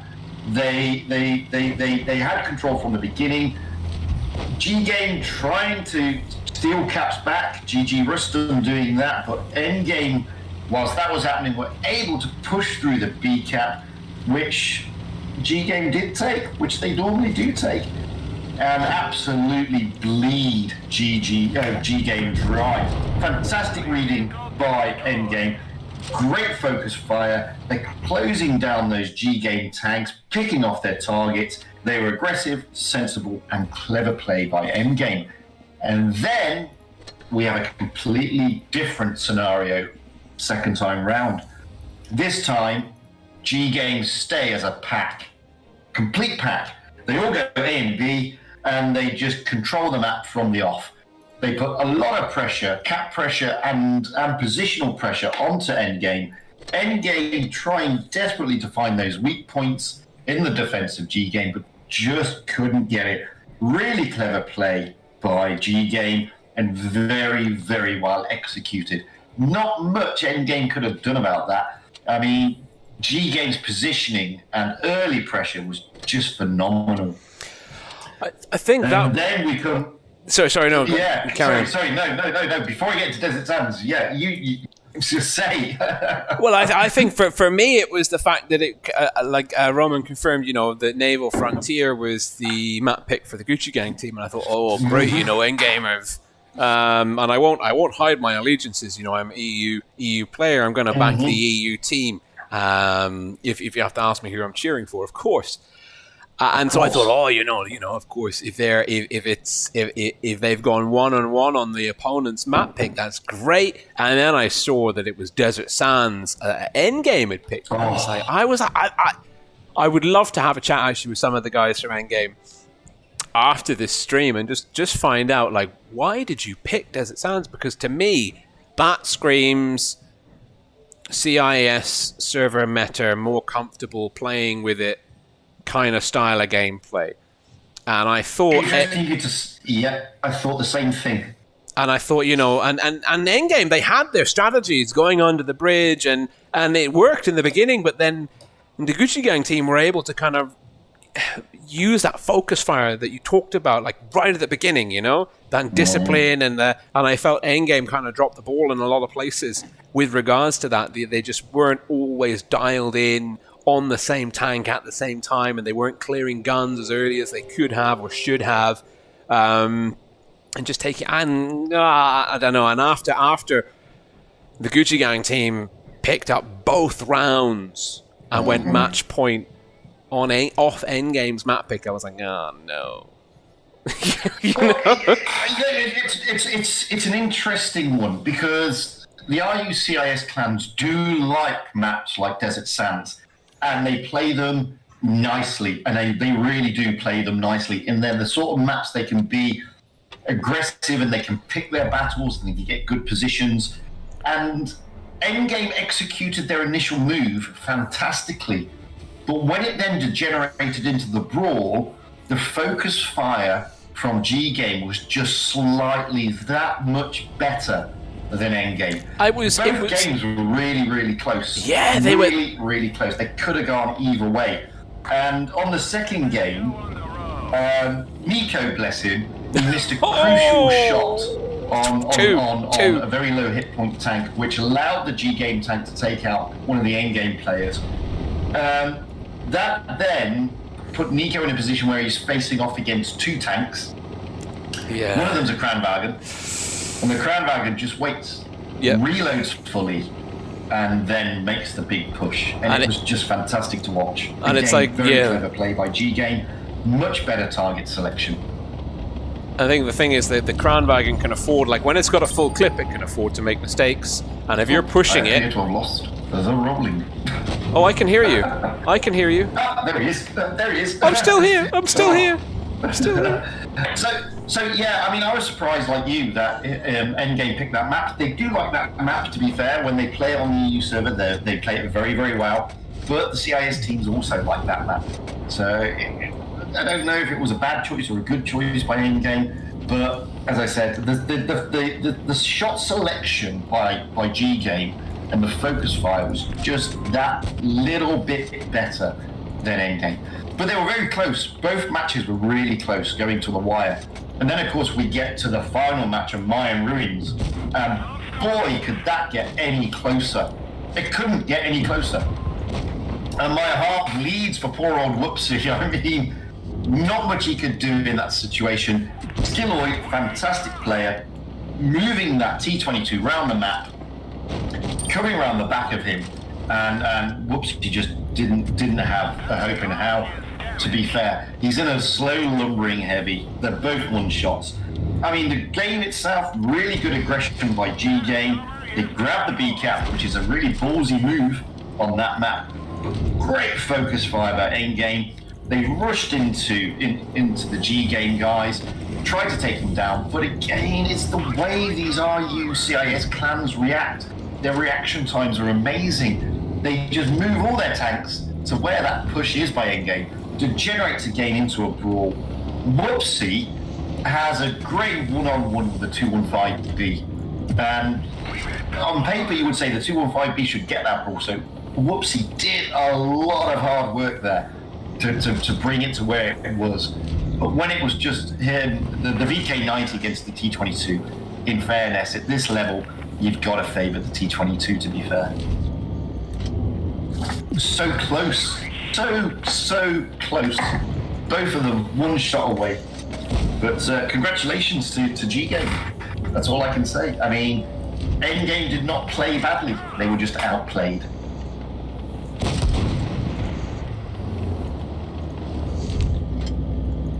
Have I lost the roll in the game? No, I'm stuck in. Discord is on the fritz, guys. So no, I'm not. I'm still here.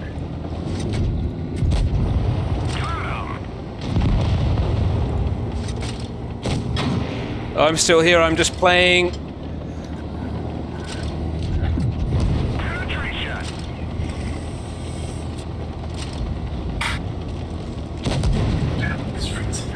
I'm still here.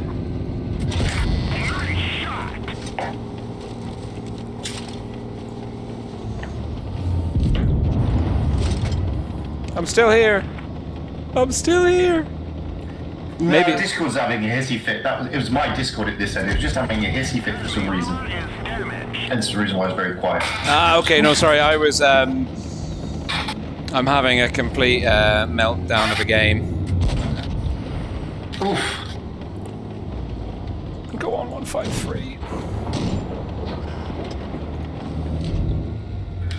But I tell you, I mean, those games get your heart racing.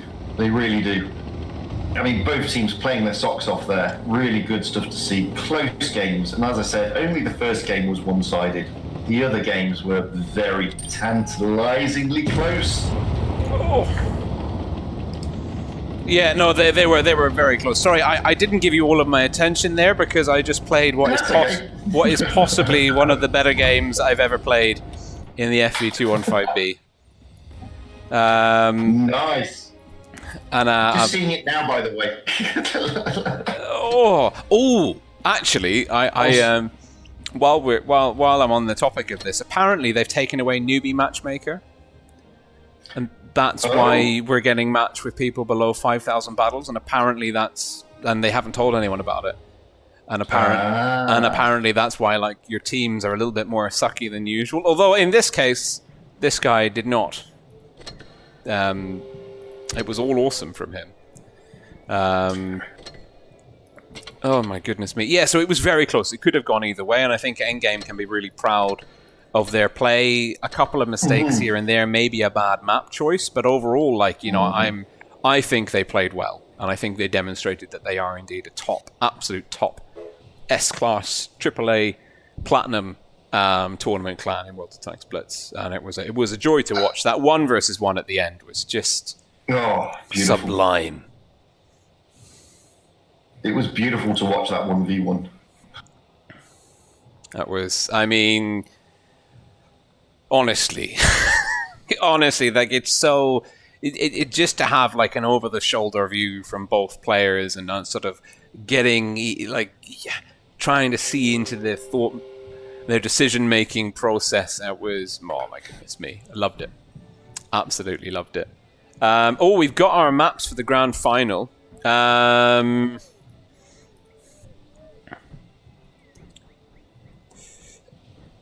I don't know if you're following the questions thread on Discord or not. Oh, now I've lost Fujit. God damn it. I'm still here. I just can't hear Fujit. Okay, well, while we wait for Discord's having a hissy fit. Yeah, it is. It really is. It's Discord's like, nah, I don't want to play. I missed some of that because Discord's still hissy fitting. But whilst I'm watching your 215B, I want the blue camo. Where is the blue camo? Oh, the other octopus camo. I'd buy that as well. Wargaming. I'll take the other one. But no. Absolutely. Oh, where is it? By the way, the map pool is up for the grand final. It's in the questions on the BIC. Yes, just looking at that. And I'm guessing Mercy or Team A, so I'm guessing they picked Mayan Ruins, which is interesting because they've just seen Gucci Gang Team come out of Mayan Ruins, and they know that Mayan Ruins was a pick of Gucci Gang Team. So that's some reverse psychology happening on there. And then, well, Dynasty's Pearl, that will be from the Gucci Gang team. That's a really sort of brawl-heavy map. Fort Despair by Mercy is a classic. Desert Sands by the Gucci Gang team. Interesting. If we get that far, I mean, it's a best of 9, so first team to 5 wins. I mean, maybe. Do you think we'll make it to Desert Sands, or do you think someone will take it first? Oh, you never know with Mercy. I mean, Mercy played GGAME yesterday and absolutely destroyed them. So, I don't. It's a difficult one to say that. I mean, we've just seen a very good GGAME against Endgame. Are they going to bring that mentality to the next game? I mean, they'd love to turn over Mercy. Mercy are riding high. They've been playing really well. I mean, we may get there. Mercy do have a habit of dropping the ball early on in the tours, in the rounds. They generally have been going 1, maybe 2 down to get an idea of which team they're facing, what mentality they've got. So it'd be interesting. I mean, I think we probably will get to the Desert Sands.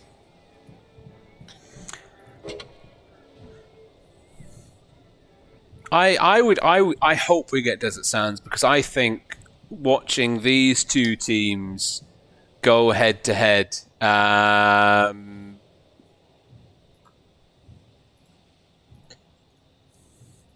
on Desert Sands in particular could be exceptional. But that's an interesting call, because that's a GGAME pick. Which I bet they were rubbing their hands in glee when they saw Endgame pick it. Yeah, I mean, I don't know, but it's kind of... Because, I mean, Mercy, it's just a gutsy call. It is just a really gutsy call to pick Desert Sands, because you're banking on your raw talent in the brawl and focus fire. And I think, I mean, that's a risk, you know. It's one of those things where unless you've got an absolutely foolproof game plan, which we know no one has demonstrated that yet on Desert Sands ever. It's always basically devolved into a brawl. You know, it's open to ammo racks, it's open to, like, there's so many different RNG elements at play, and it's also, like, it's a bit of a gamble. Like, there are some maps teams pick because they've got an awesome game plan for that map, and they're like, you know, we're really confident that we've got this sussed, that we figured it out, and we're going to outplay you. We're going to outposition you, we're going to farm your damage, and we're going to be very comfy in our win. I don't see anyone doing... I mean, these two teams did... I mean, Mercy did play Desert Sands yesterday, and to be honest with you, their focus fire was top-notch. The way, I mean, as I said right at the beginning of the stream, they were able... And one of the things they do, they actually drive past full HP tanks to target a tank as an entire team. And you've got 5, 6, sometimes 7 guns on one tank. Their focus fire is phenomenal. Their coordination and team play is just awesome to watch. And Discord is having a hissy fit again. I can still hear you. Oh, Discord, damn it. At least, as long as it sort of keeps working.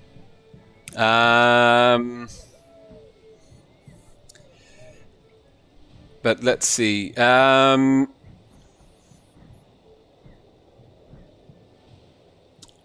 Yeah, we're just waiting now for the players to come in. The first map will be Mayan Ruins. This is a Mercy pick over the Gucci Gang team, I think. Although no one's confirmed that yet. I'm just assuming that Mercy are the team A and got the first pick because they were first into the room. And I think that's the right assumption because they would have been they've already been waiting in the finals, so they should be team A, I would have thought. Yeah. And I'm just seeing, just to answer someone in the chat, Vagerberg is asking, like, you know, if I can get my heart rate on screen. I have a Fitbit on. I can check my heart rate, like, at the end of, like, a very intense match. And, I mean, depending on how excited I am, it's either like high 60s or low 90s in general. But I mean, I think after like a clutch game, we could be pushing 130, 140. No, like, just adrenaline flooding the system. There must be a way. There must be an app that can track it real time that I can put on the screen. I'm going to look into that, actually. That would be pretty fun. Like just a live heart rate monitor during... I'll get my GP like calling me up in the middle of a stream going, yeah, mate, that's not good for you. Something to look into, though. Yeah, definitely. Stick it next to the viewer count. Yeah. Viewer count and heart rate count. That's the way to go. We've got the first people coming in now.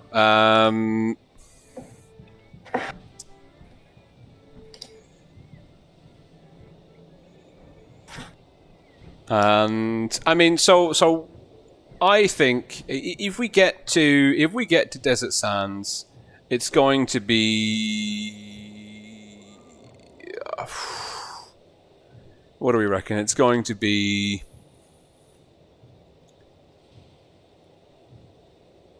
I mean, if we get there, we're going to see aggressive moves on both teams. I mean, they do. We've said it before. The CIS teams are quick out the blocks at the start, get those early positions, and then they do like that aggressive play style.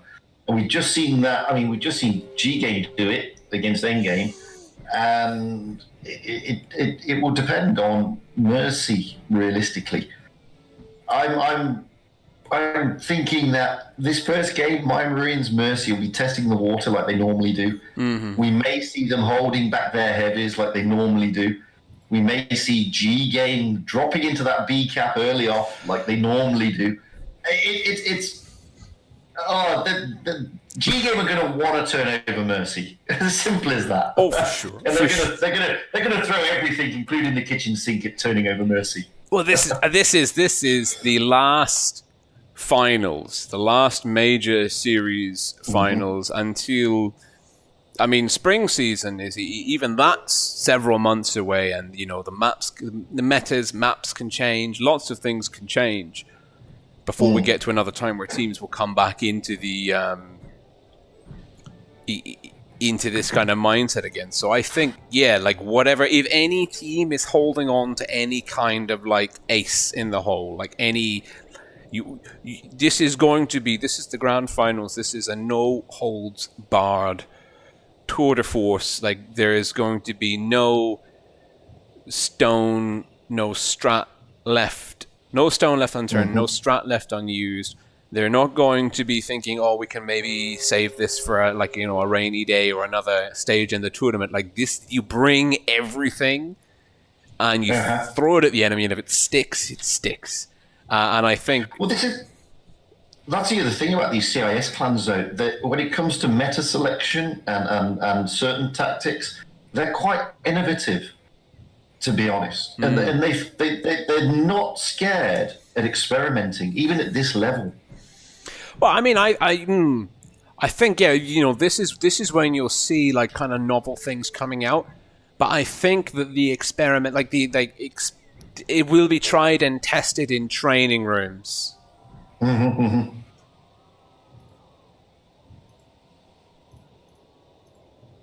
Let me just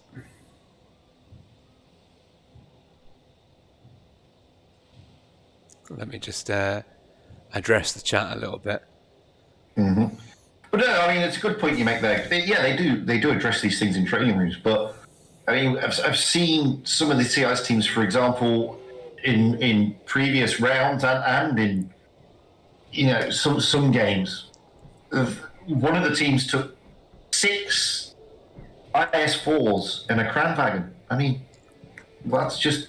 Who thinks of these things? This is I think we might see more. I don't know. Like I want to see like very medium centric lineups. I think that just makes for such fascinating gameplay. But I believe that with the T110E5 and the FV215B in particular, having the speed boosts and the reactive armor. Like you take a medium at your peril because it kneecaps you in terms of your hit point pool. Discord's on another hissy fit. Oh, I can hear you. I can hear you. No. Discord's over its hissy fit. I can hear you. No, I lose you. You can still hear me, but my Discord keeps having a hissy fit. It's been fine up until like the last 10 minutes. It's bizarre. I don't know what it is.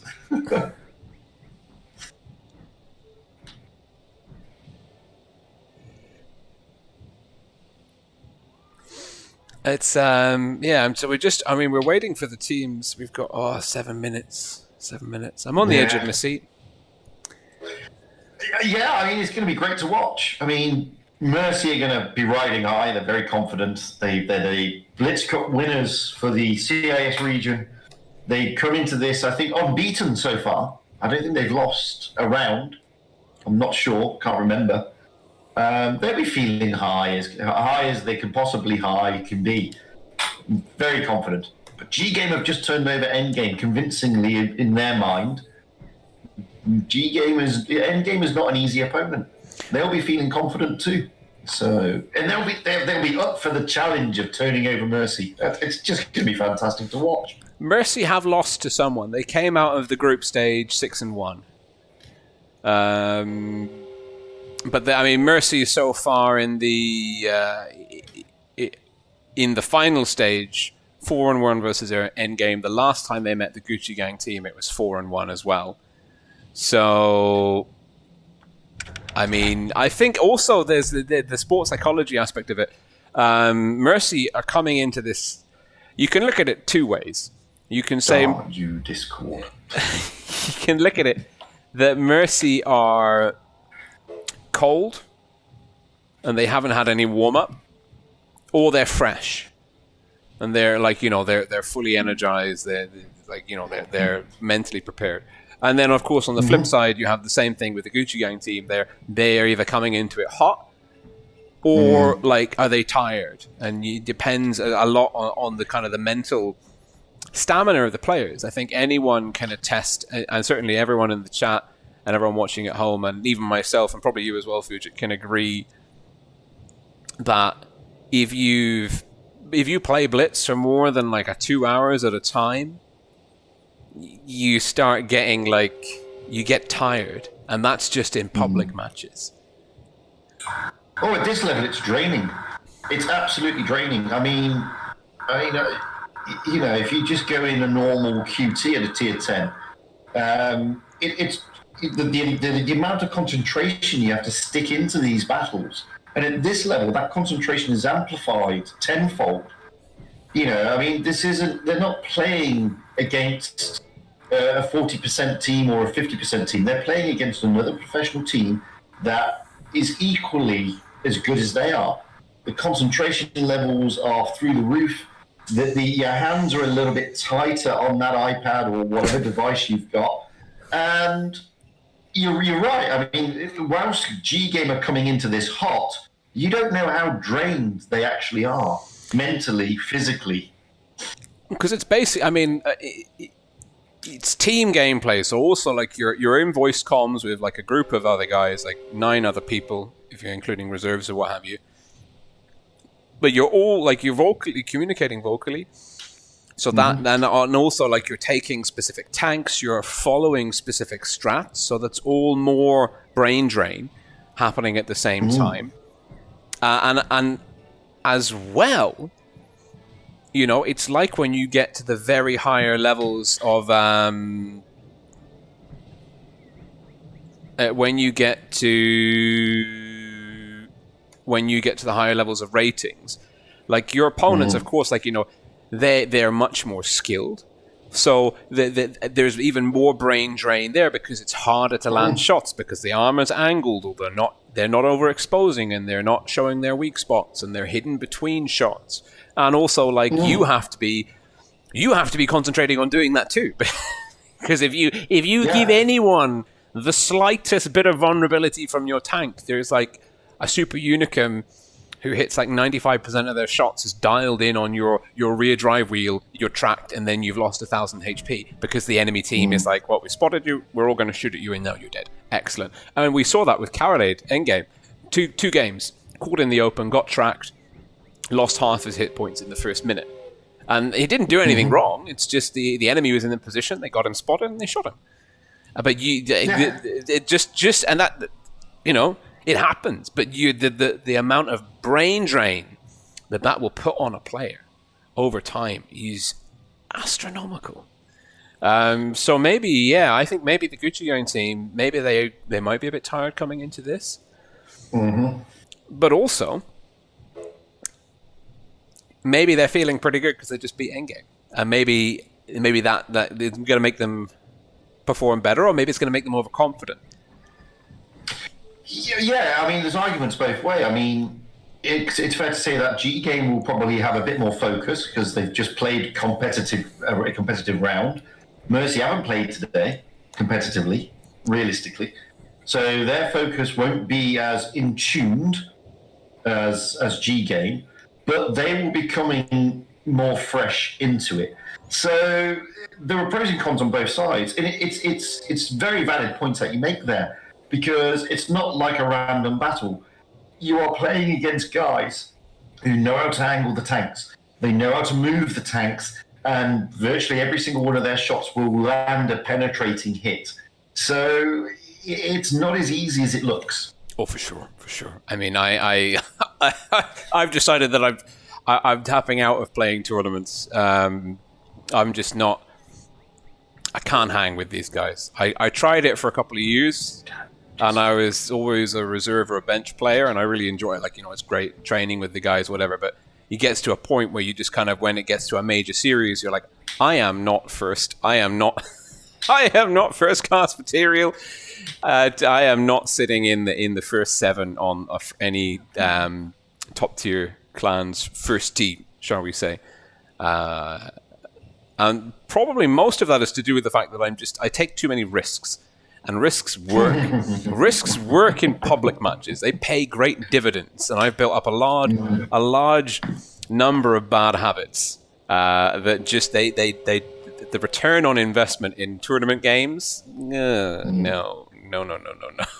It is a different mindset, and I've played a lot more tournaments since becoming a streamer, actually, since becoming a commentator, to get more experience. And it's a completely different game and a completely different set of rules. And I have all those bad habits that you get in random battles as well, which really you get shouted at by the callers on good teams. Yeah. And then they'll say, we're just starting now, but they'll say to you afterwards, like, it's not personal, but we have to shout at you so you learn. And you go, yeah, that's fair. Absolutely. Right, catch you on the other end. Absolutely. All right. We're going in. The beginning of the grand finals of the Blitz International Cup. It is the GGAME team, red team, North Spawn on Mayan Ruins up against Mercy, blue team, South Spawn. We've got a pick ban system in play in this best of 9 series.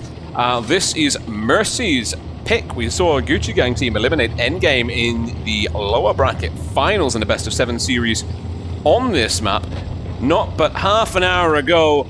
Now the GGAME team have brought Double Crown, Triple T125, FE215B, IS4. They're very heavy. They've got an extra 1.4k HP in the bank. Mercy are way more mobile. We've got an FE215B Octopus, which is the best camo in the game.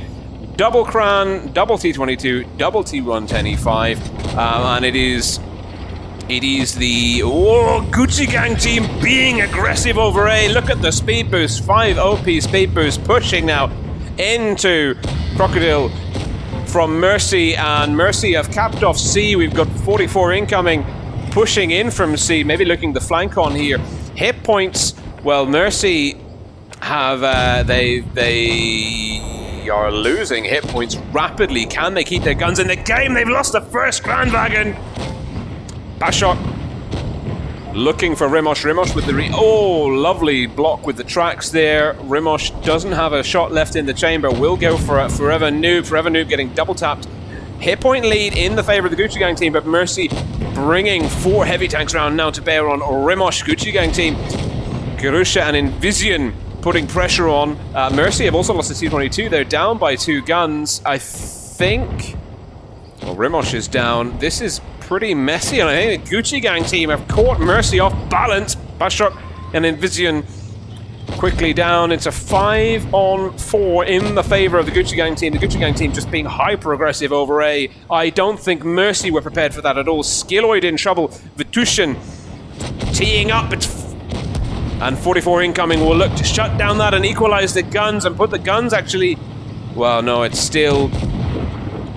Gucci Gang team are still riding a significant gun and hit point advantage. Karusha, Capral, Hires, Evgen Loch now pushing in, and 44 incoming down to Evgen Loch. And the last man standing is Vitushin. Mercy just didn't see it coming. They had tanks on C. Gucci Gang team knew they had the gun advantage over A, dropped 5 of those turbo speed boosts in quick succession, and wrap up the first game over Mercy. The Gucci Gang team leading 1-0.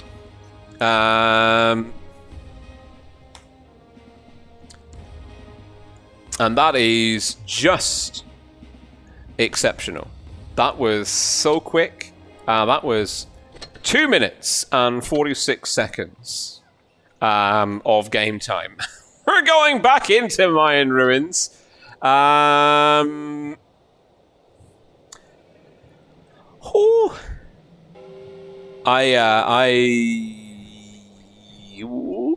don't know. I really don't know what Mercy will make of that. That was gutsy.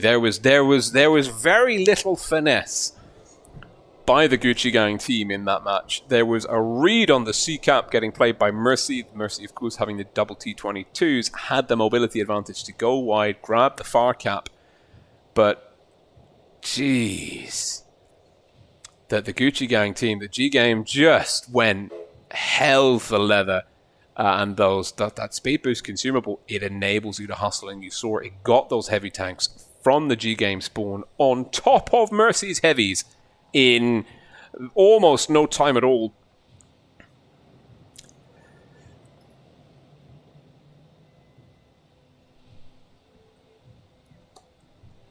Just absolutely incredible. I'm going to put up another one.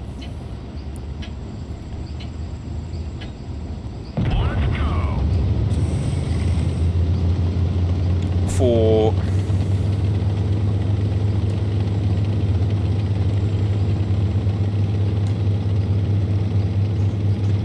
the next match, we're going to start up a new contest for the next match. We're now back into Mayan Ruins. We flipped the spawn.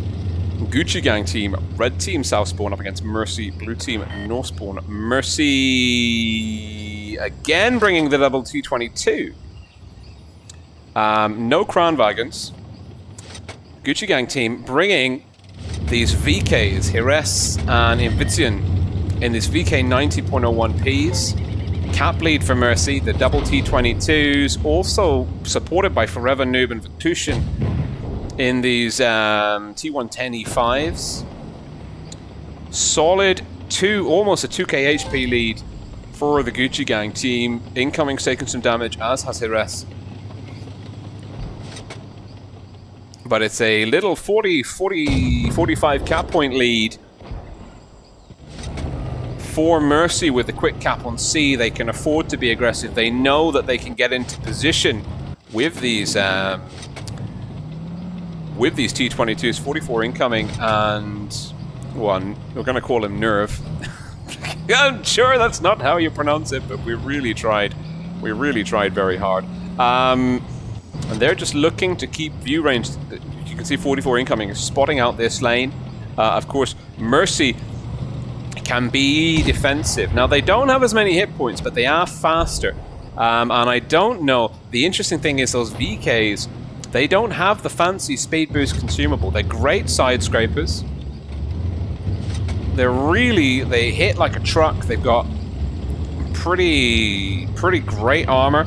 And the only things that they can really push with are the crown wagons and this T-110E5. And the Gucci Gang team have made an exceptionally aggressive play. And is Nerv in trouble? Kapral, Karusha and Evgen Loch are falling on this T22. We're seeing a cap reset here. Pashok is coming around the back, looking to get the flank on. Mercy are bleeding hit points in the middle. Crafter in trouble. Crafter maybe going down to Hiresh. Yes! Invision pulling out into the middle. He's in trouble. Gucci Gang team going down very quickly here. Invision now looking possibly for the back of that FV215B, or is he looking for Pashok? He's trying to block shots. Nerve's gone down. The Gucci Gang team picking up some easy kills overseas, but Mercy are really, they're clearing up the heavies in the middle here. Hit points 2-1 in the favor of the Gucci Gang team. If Skilloid can just drop down, he's taking a long time. He's really dithering, and it cost him a lot more hit points than he really wanted to. Crocodiles there, but they're trying to get past Rimosh and Efgon Loch, Kranwagen and Tina. Oh, double kill! Vatushin and Crocodile down. And the Gucci Gang team now 5-3 up on Mercy, and the Gucci Gang team are taking Mayan Ruins away from Mercy. This was Mercy's pick, Mercy's map pick, and the Gucci Gang team have this map dialed in. What a gutsy call. Going up through the middle, chasing those T-22s. Forever Noob, last man standing, 1 on 5. This only ends one way, and that is with a victory for the Gucci Gang team in round 2. And Mr. Rimosh will land the final blow. And that is exceptional.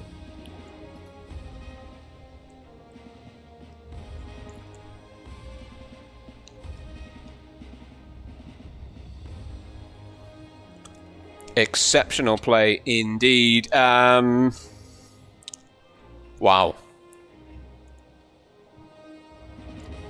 Huge damage numbers on the board for both teams, but just the Gucci Gang team being so aggressive. I can't believe it. I cannot believe how I mean, in both games, the Gucci Gang team just taking the fight to Mercy's face, and Mercy just being like, well, we're off balance. Gutsy cool, pushing through the heavy flank as quickly as they did. 5 tanks, just all in one. First game, and then second game, pushing out through the middle. Seemed like suicide, but it wasn't. That was awesome. And now we are going into Dynasty's Pearl. It is...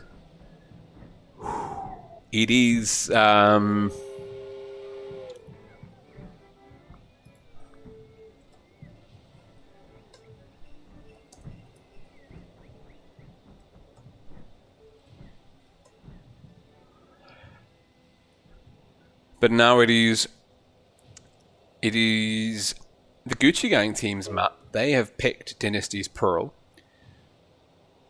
Another map, which is kind of, this is a compact map. I think that's the interesting thing to bear in mind here, is that Dynasty's Pearl is... the action is very concentrated on that B cap area, and we're seeing some mouse tanks on the field. A mouse tank, double mouse tank for the Gucci Gang team. IS-4, double Cran, double mouse, double T-110E5. The Gucci Gang team all heavy once again. Only 3 tanks though. 4 tanks? Yeah, 4 tanks, the Gucci Gang team with that mobility, that speed boost. Mercy, blue team, south spawn. T-22, double mouse, double T-110E5, double Crown Wagon. The T-22 is the odd duck here. It's pretty much the same lineup. Mercy have taken a T-22. The Gucci Gang team have taken an IS-4. That's the variance in these lineups. And Capral and the mouse, no, in the Kranwagen, sorry, and Envision getting tagged early on. Mercy spread wide with their Kranwagens, getting that crossfire in on the Gucci Gang team. Mercy with 44 incoming in the T-22, capping off A. Gucci Gang team looking to put pressure on B. But Nerve coming in his Mouse 3-1-3. Gucci Gang team now being aggressive, pushing in. The Gucci Gang team are going aggressive. Mouse Tanks leading the charge. Invision getting that third shot in the clip, looking for Forever Noob. Not firing, holding fire. It hit points and neck. The T-22 is coming in. Crocodile looks like he's gotten out safe. We've got Evgen Loch in trouble up against Vertushin. Perhaps Pashok will be looking to assist. Evgen Loch potentially the first man down on the field. No, we've lost 2 of the Mercy boys. But Evgen Loch does go down to Vertushin. Hit points in the favor of Mercy. They are at, well, the 2 guns apiece. Capral just went down for the Gucci Gang team. Rustam's in trouble. Crocodile's gone down to Jerez. That T-22 is still pretty healthy. 44 incoming, though, did take a hit. That's a bit trouble. It's 4-on-4 hit points neck and neck. The A-cap's ticking over in Mercy's favor. I wonder if the cap brush is going to be a feature of this game. Gucci Gang team so aggressive with their double mouse. Karusha and Envision pushing out across the B-cap early on. Backed up by the Kranwagens. And the DPM here, I mean, Envision's in trouble. Envision is getting absolutely squashed. Oh, but Pashok is stuck. He's Pashok stuck, and there goes Vertushin to Karusha. Pashok looks struck, and the T-22 in all of that carnage has gone down. We've now got double mouse, IS-4, and Karusha. He's trying to make sure that Pashok stays extra stuck, or is he freeing him? He's freed him. Karusha in an effort to keep Pashok wedged on front on that Kranwagen chassis has put himself has actually enabled Pashok to escape. My goodness me, Pashok is in trouble though. It's 1-on-3. He doesn't have the DPM. The IS-4 Skilloid is going to come up alongside Pashok. Looking for just an easy... I think Pashok is just... this is a noble surrender. Oh dear. Someone's going to have the kill. Is it going to be Jerez? I think it's Jerez. It is. Final 1 HP.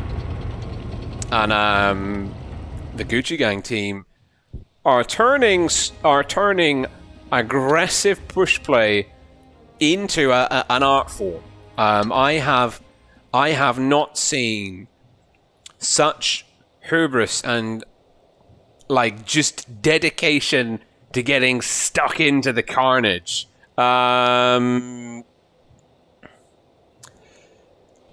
As we're seeing this evening, and it is working for them, and the question is, can Mercy turn this round? Mercy are now, they must be reeling, they might be on the back foot. I mean, of course, you got to remember that Dynasty's Pearl is GGAME's pick. Mercy lost both rounds on the first map on Mayan Ruins. To like this is I mean, this is the best. And as a first team to 5 victories will take it. And Gucci Gang team maybe about to upset all of the predictions because I think universally they were picked. Mercy were picked to be top by all the pundits. There was a split, pretty much 50-50, whether Endgame or the Gucci Gang team would be coming in second. But if Mercy don't reverse their fortunes, if they don't turn this round, we'll be seeing an incredible twist of events. A turn in the final stretch of the Blitz International Cup 2020, back into Dynasty's Pearl. The final, well, the second and last time on this map. Just swapping the spawns. Gucci Gang team, red team, south spawn up against Mercy, blue team, north spawn. Mercy, double mouse, double T110E5, double Kran, FV215B, heavy, no T22s. It's the same lineup for the Gucci Gang team. It's a pretty much similar approach, but they've gone wide with an IS-4 and Rustam in the T110E5. The Kranwagens taking hull down positions. Crocodile is doing what the T-22 did last time, and he is looking for a shot into Karusha. Will get 310. Is Karusha about to do the Gucci Gang team are like, yeah, we did it again. We did it last time, we're going to do it again. The mouse tanks Are they going? Are they capping? Are they? They're going. They're going. The Gucci Gang team have decided that just pushing in and punishing people works for them. Pashok and Crocodile out of the fight. Hit points in the favor of the Gucci Gang team. They've removed 44 incoming from the field in 1 minute and less than 20 seconds. Mercy, again, are they caught off balance? Rustam now dueling with Vitushin. Forever Noob will get a shot in. Can Vitushin land this kill? He's looking for one. He will pick it up. That's crucial. But Skilloid picks up a kill on the Crown Wagon. Hit points still in the favor of the Gucci Gang team. Guns are neck and neck. Who's got the better focus fire? Who's got the better coordination? Who's going to be calling the targets correctly? It looks like Forever Noob is in trouble. Skilloid, Evgen Locke pushing in. Nerve with a great ram kill for 400. Evgen Locke will be taking a big hit from Vitushin.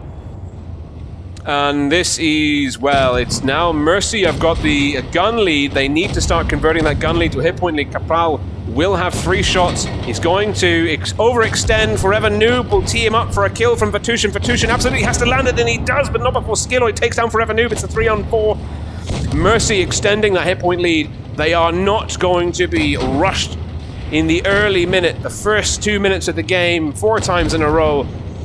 They have finally found potentially a way to deal with this. Karusha's in trouble. He's getting bullied by Vitushin's. Nerve is blocking that channel. Pashok looks to be stuck. Is he calling for help?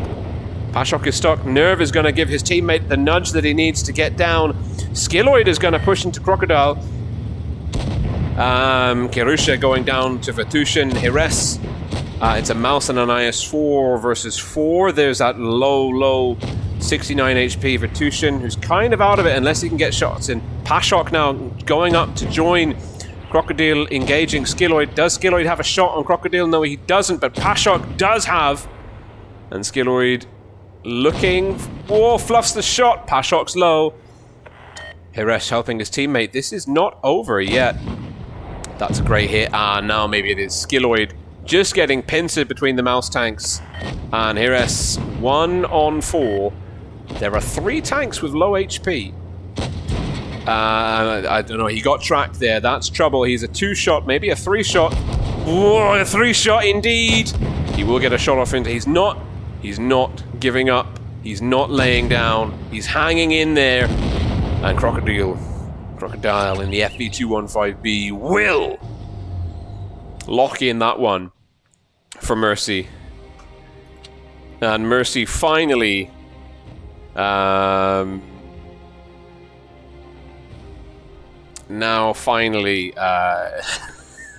managing to reverse the trend of getting steamrolled with hyper-aggressive rush plays from the Gucci Gang team. The question, of course, is do GGAME just stick with this very aggressive formula, or are they about to make a bait and switch? Are they going to change up the rhythm? Are they going to fall back into defensive plays? Are they going to get more mobile? They're being very heavy, very aggressive. They're using that speed boost consumable to get the drop on the enemy. The Crown Wagon mouse combo, pushing in with the mouse tanks first, letting the Crown Wagons come in and mop up what's ever left. And those mouse tanks just sticking around with that super deep hit point pool. Really robust armor profile. That German super heavy.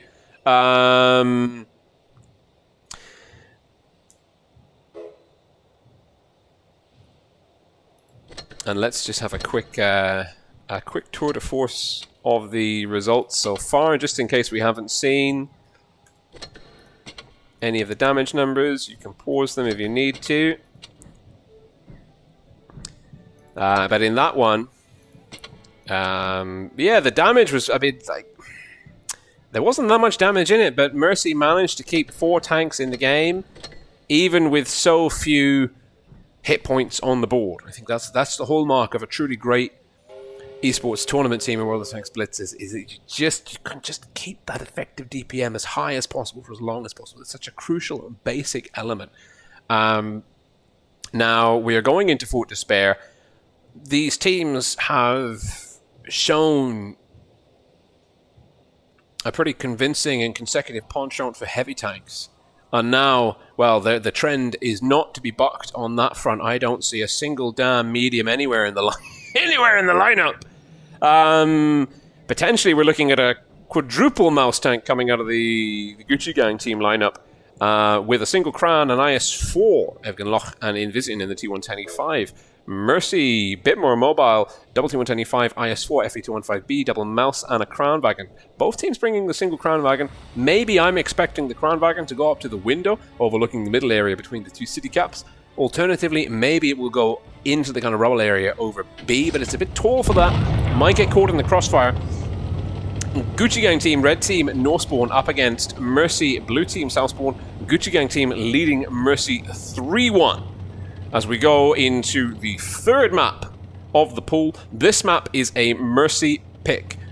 This is a Mercy pick map. Hit points 1.2k in the favor of the Gucci Gang team. Evgen Loch in the IS4. Nice hull down position using this soft cover, spotting up Forever and Vitushin, not getting spotted in return. Mercy, Forever Noob, and Vitushin pushing out to get control over the A corner. Crocodile is in the FE215B in the window. Invision is in the T110E5 in the window here. Both teams using hull down tanks for that. Rimosh and Hires, mouse tanks going straight through C. Gucci Gang team are looking to put the hurt on Mercy in the first minute once again. And Crocodile knows it. He's got reactive armor.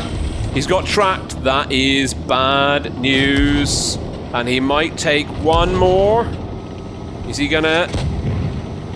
Two more. Oh, that is a tremendous amount of damage. And he's lucky to get away from there with his life. Mercy have brought their tanks in. The Crown Wagon and the IS4. 44 incoming and Crafter.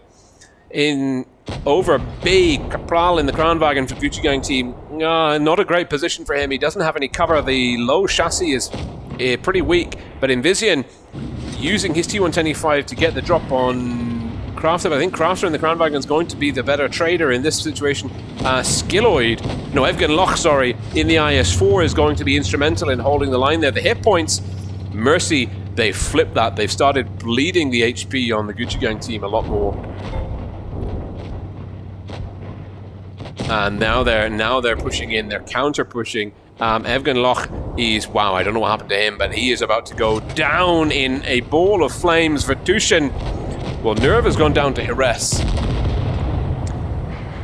And Vitushin has shut that down. It's a gun advantage to Mercy, but it's a hit point advantage to the Gucci Gang team, but they started off with slightly more to begin with, so that's not actually that important. The Gucci Gang team have managed to get B going, and their 4 mouse tanks now, though, are going to be quite low DPM. Oh, it's not a gun advantage. Oh, now it is. Now it's a gun advantage. This is very tough. Capral is about to have 2 in the chamber. Kirusha is... Well, Rimosh takes down Forever Noob. Kirusha gets a nice shot into Vitushin. Hires has gone down to Pashok. This brawl over the B area has been absolute carnage.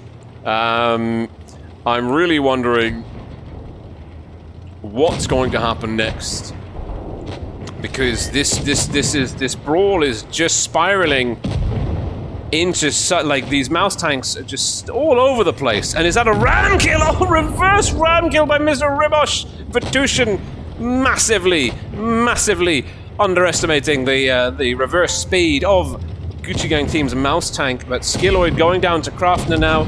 Easy kill. Kraftner with a kill shot. It's a 3-on-2. The Gucci Gang team leading with guns and an extra 1.4k HP. And we could be going into match point. But Karusha goes down to Crafter. Crafter goes down to Rimosh. Last man standing is 44 incoming in the IS4. But, I mean, unless he can bounce a lot of shots, I don't think he's going to make this. Oh, it's a low roll with heat. And there's like 58. Like, just a little love tap from the mouse is a tremendous amount of ram damage. And Capral will... Oh! 44 incoming does tag Rimosh Capral in that Crown Wagon with so many hit points left, in a really solid position. And that was, wow, absolutely incredible. And now this takes us on to match point going into Fort Despair. This is another game This is the third game where this is the third game where Gucci Gang team have taken a point away from Mercy on their map pick. It now puts the Gucci Gang team in match point city. They need one more win to lock it up. Conversely, Mercy will need 4 wins back to back. They're gonna have to go 4-0 over the next. They have to take it to a tiebreaker and then take it home. And I don't know. I think the Gucci Gang team, they've been doing a lot of homework. They are flipping the expectations. And just excuse me because something is happening behind me, and I just want to make sure that it's not absolute carnage. Interesting. Okay.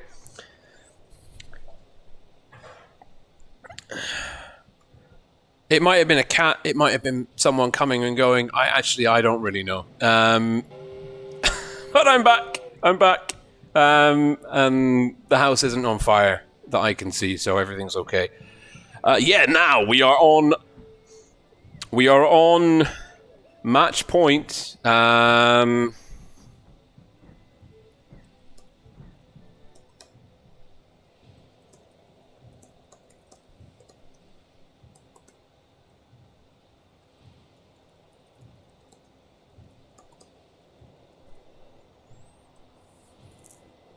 And I've put up a doubleheader. You've got two battle passes up for grabs if you can guess the amount of damage that the Gucci Gang team are going to inflict on this one. Because it is, of course, we are now going into the match point. A pumpkin. just to keep you fully immersed in this game. Skilloid's got the pumpkin camo, the pumpkin attachment on top of his E100. For potentially the last time this evening, we have the Gucci Gang team, Red Team South Spawn, up against Mercy, Blue Team North Spawn. GGAME leading Mercy 4-1. We're going into the second spawn, afford to spare the second map pick from Mercy. They haven't managed to take a game against Gucci Gang team on their maps. The Gucci Gang team are changing it up. Double Crown Wagon IS4 E100 with triple T110 E5s pushing the corner. Mercy Blue Team playing out of the North Spawn. We're looking at the T22 triple mouse, Crown Wagon IS4 and Forever Noob in the T110 E5. And I think that Forever Noob is in trouble. Hit points in the favor of Mercy. Can they punish? We're seeing the Gucci Gang team getting aggressive on this T110 E5 on the outside. He doesn't have support, but every gun focusing on him is one more gun not in the brawl here. Evgen Loch is in trouble. Evgen Loch in the IS4 is going down to Vertushin. 44 incoming in the T22, hasn't even been in the brawl yet. He's capped off C. He's going to be looking to come into the back of the E100. Skilloid, who puts a massive hit out into Forever Noob. Hit points in the favor of the Gucci Gang team. Guns neck and neck. Cap points ticking in over in the favor of Mercy. That's the T22. I think Skilloid's saying, well, okay, I can't really turn around and deal with him. I'm just going to try and burn down Pashok in the mouse tank and see what I can do. Skilloid, he's catching a lot of damage from that T22. Hires is going to change and deal with Pashok. Pashok's down. Gucci Gang team have got that cap lead, or have got the hit point lead. They've got the gun lead. 44 incoming. Does he get out of there? Capral goes down to Vertushin. The Gucci Gang team. Ooh, Skilloid's looking pretty dicey. Does someone have a kill shot on him? Nice bounce. Vertushin doesn't connect. Skilloid looking for a roll into Vertushin. No, doesn't. Doesn't find the mark. Mercy hanging on. Crocodile backing away. Chased down by Hires and Invisian, pushing him over through the B area. T22, 44 incoming, down to 345 HP, trying to farm damage from safety. Crafter's in trouble. Vertushin and Karusha brawling it out on the corner, but Karusha's got the reactive armor on the go. They're going to have that brawl there. Looks like Crafter's going down in the middle. Hires landing the kill shot. It's now a 4-on-3. Does Vertushin have this? The IS4 face hugging. Does he go down? It's a miss! Oh, what a miss! And Vertushin will pop the turret on the T110E5. Is now a 3-on-3, 2-to-1 almost HP advantage in the favor of the Gucci Gang team. They don't have the cap though. 44 incoming is still spotted. He's looking to come around the corner. Envision is not. He's on a fully unloaded clip. And Rustem was full health, but now he's quite low. 44 incoming has got to be careful. Oh, Vatushin gets wiped. And now we've got Nerve and a mouse.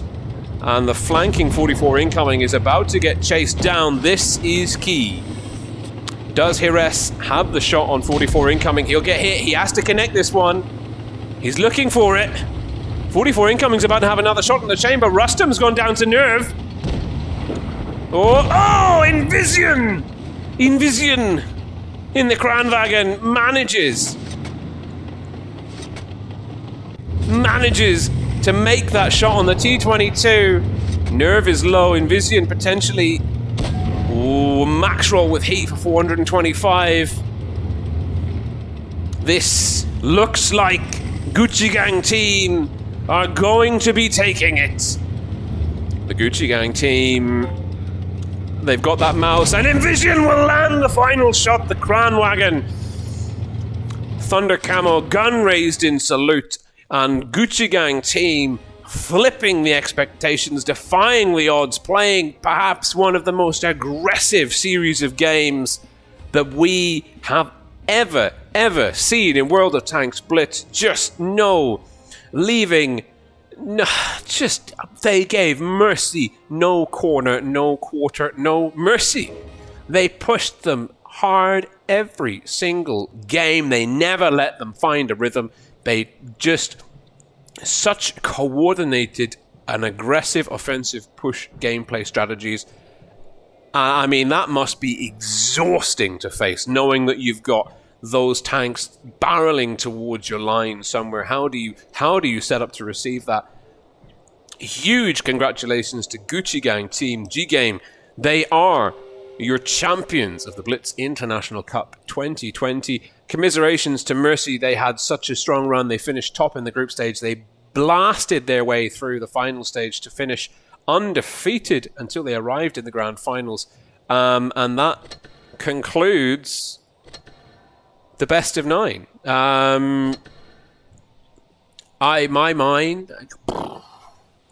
You think you've seen it all, and then you get a team like the Gucci Gang team, which just...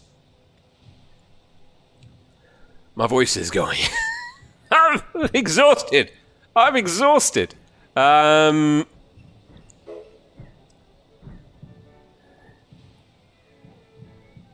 was... wow, that was really something. I can't wait until Fujit finishes watching the stream so we can talk about it. I mean, that it on one hand, it's absolutely joyous. It is joyous to see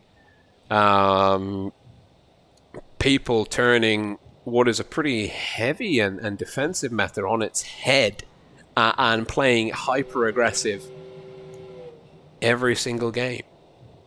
And like executing it well every single game, and I would love to get some information. I would love to find out, like, from Mercy, what they what went wrong. Were they having a bad day? Were they, like, obviously we hope there were no internet connection issues, but they got wiped. 5-1 is a strong result, and bearing in mind, of course, that Mercy beat the Gucci Gang team 4-1 the last time that they met. So no half measures, a very, very quick grand final series.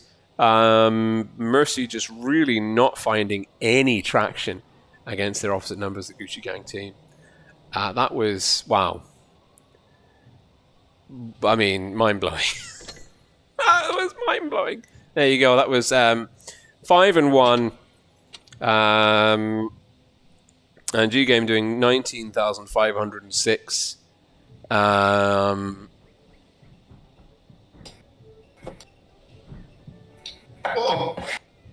Wow, slap me sideways and call me Rupert. I mean, that was not part of the game plan. That was awesome. I think Gucci Game must have been watching previous episodes of Top Gear, and they've just listened to Clarkson shouting "Power" because aggression was the order of the day. That's all you could say. So first and foremost, big, massive congratulations to G Game. Can't say anything more than that. I mean, they absolutely deserve it. They really do. I mean, rarely am I lost for words. But sometimes in those games, like I was struggling to keep up with the action, speaking about mental fatigue, but also I was like, they have so much happening, like simultaneously across the battlefield, and it looks like it's kind of not connected, and then like 30 seconds later, all of their tanks are in the same place, putting the, like, it's just, I mean, they clearly had a game plan, and they found a formula. And they were like, we're gonna replicate it in this game, and this game, and this game, and we're never gonna stop, and we're just gonna keep doing this because it works. And it was unrelenting. It must, and that must have been exhausting for Mercy. Like Mercy are like, oh Jesus, not again. you know, it's just unrelenting. It reminds me of watching Mike Tyson in the day. It's just barrage after barrage coming in at you. And the thing is, and I'm not going to go through the individual maps, there's no point, because I've never seen a mouse played like a Heavium. Well, this is actually like a super heavy. It's a Heavium they're playing it. They're rushing through caps.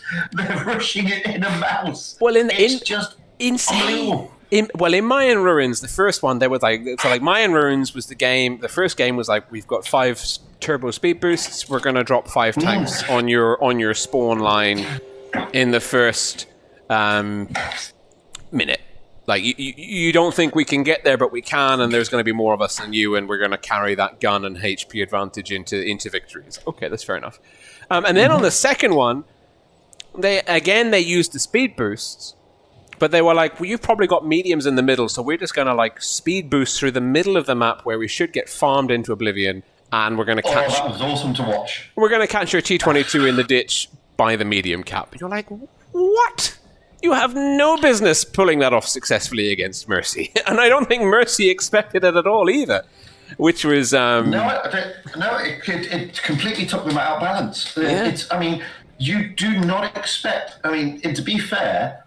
It was very clever play in both games on Mayan Ruins by G Game. In the first one, they rushed down to take those tanks out, and there were Kranwagens and a 215B on Mercy's team. There were E5s down there as well, and they completely ignored the E5 and went for the Krans and the 215B. Turned the advantage to their favour. On the second Mayan Ruins, they waited for their Kranwagens to have full clips. They drop down and then start moving through them and then drop the speed boost and just swamp them. I've never seen anything so aggressive. And you're right, that should never work. Well, I mean, I can, on Mayan Ruins, I could see. I could not that I had like the caller's Russian voice in my mind, but I could see their game plan, which was like, we'll push the mouse tanks out. They'll be the front line. They'll get there. They don't have to catch up. We'll have our effective DPM in play. The enemy will shoot the mouse tanks, which is objectively is a waste of time in the beginning because the thing's got like troll armor. They're going to be there. They're going to bounce shots, and even if you land 3 shots, whoop-de-doo, it's still got 1800 HP. Like, crack on. Yeah. And once you've shot them, our Kranwagens are just going to delete you with their clip, and then they're going to hold. It was. I mean. So, and then when we went into Fort Despair and G Game, we're like, okay, 4 mouse tanks. It's like, okay, yeah, they're going to be a bit more. They're going to be a bit more passive. And then no, they sent their 2 mouse strength tanks straight through the heavy cap to engage the FV215B, who barely managed to escape. Like that's the thing. I mean, they used them. They didn't even use them as a super heavy. They thought, okay, we're slow and cumbersome, but we don't care. We're just going to carry on rolling, and we're going to push this 215B, take him out of the game, and then continue our push right round to the edge of the B cap and say, it's unbelievable to watch. It's really, and I mean,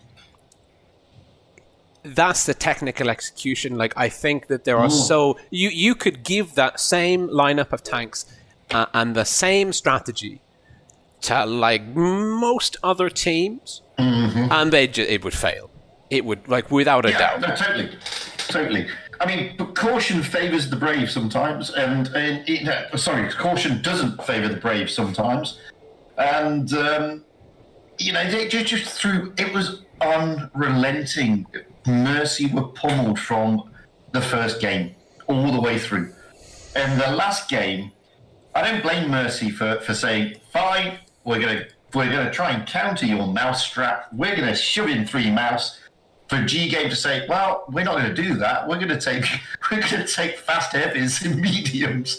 We're going to have a token E100 though, and we're going to run around the map like crazy things, and just whittle you down." It's unbelievable. Well, I mean that last game on Fort Despair, like 44 incoming in the T22 had a huge game, he was so. I think if he had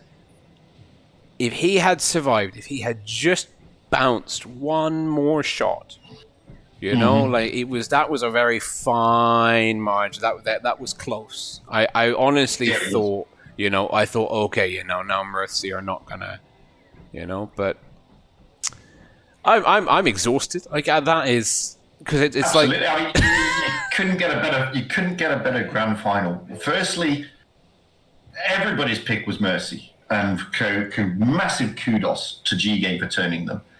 Secondly, it goes to show that sometimes going in hot is better than going in cold. Because Mercy were on the back foot from the word go, and GGAME were just up for it from the word go. They're riding on the back of a big win against Endgame. They're feeling positive, they're feeling confident, and they just let that confidence ooze into this game. It showed. And I mean, they were playing like absolute demons, and probably a lot of that is that they're just riding that high, and it's like obviously, like, it doesn't make you a better player, but like when you believe you're on a run, you don't worry. You worry less. You focus. You just do things right, and you don't have that little seed of doubt slowing you down. Like, should I push now? Do I take the shot or not? And one thing I do want to say, because a lot of people don't realise how.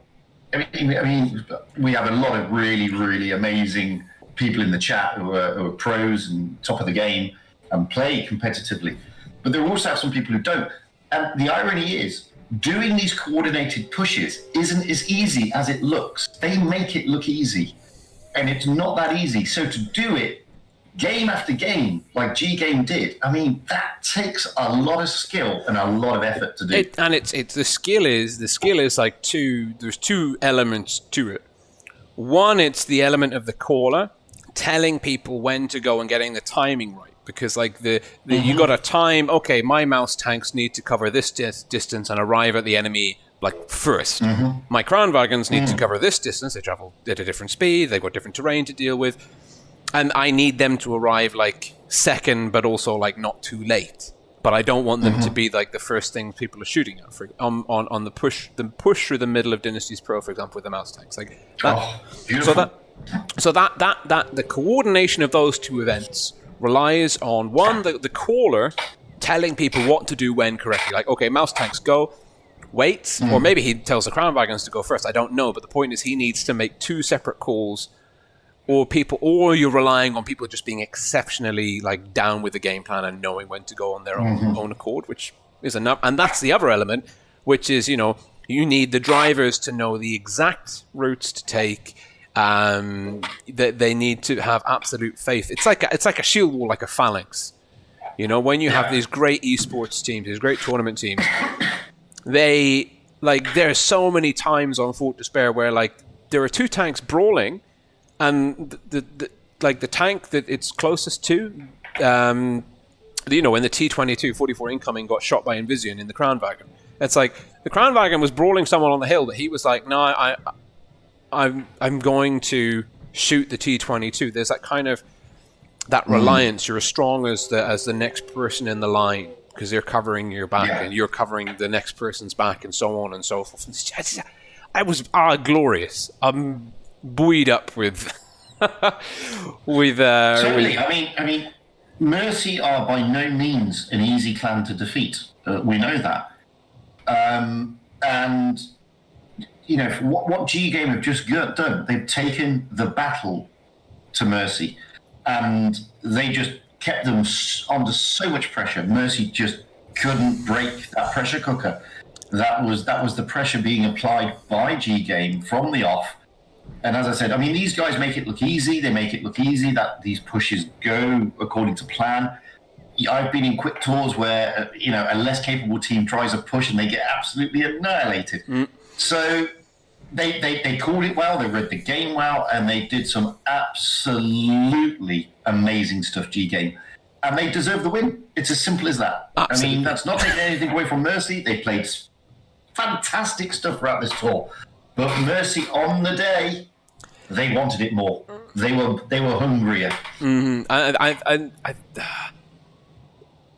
It just because Mercy, of course, you know they've been the most successful team in every other stage of the tournament. So you know you can't say that they weren't a worthy adversary. And like you said, like the Gucci Gang team, GGAME made it look easy. And I wonder, I do wonder, like Mercy.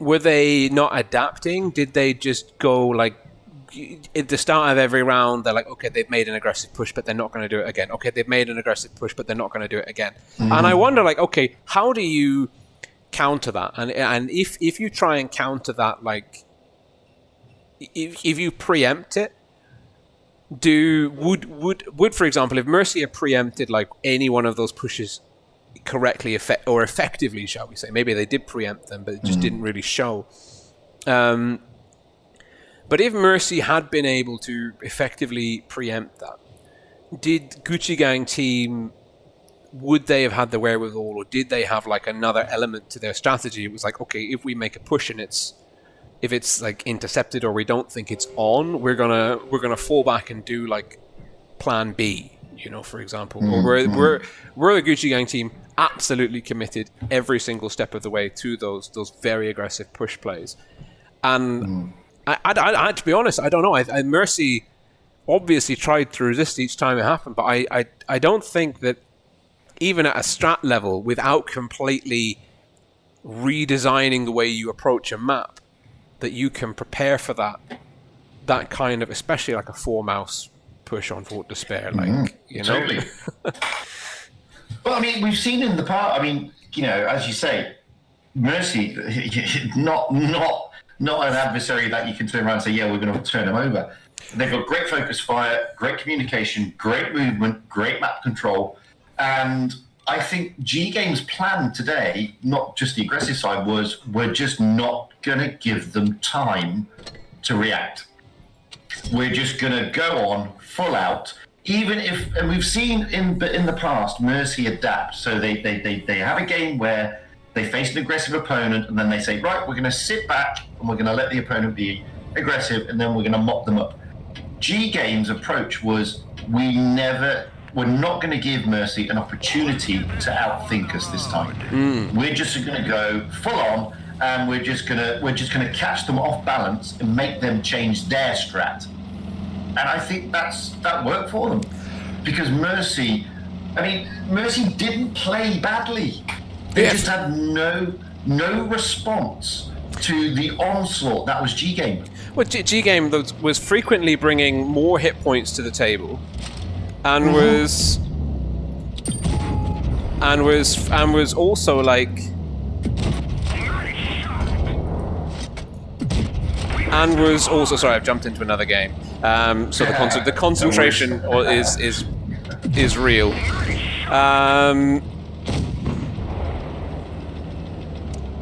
So, but they started quite often with like a hit point advantage, you know, and also like by the time that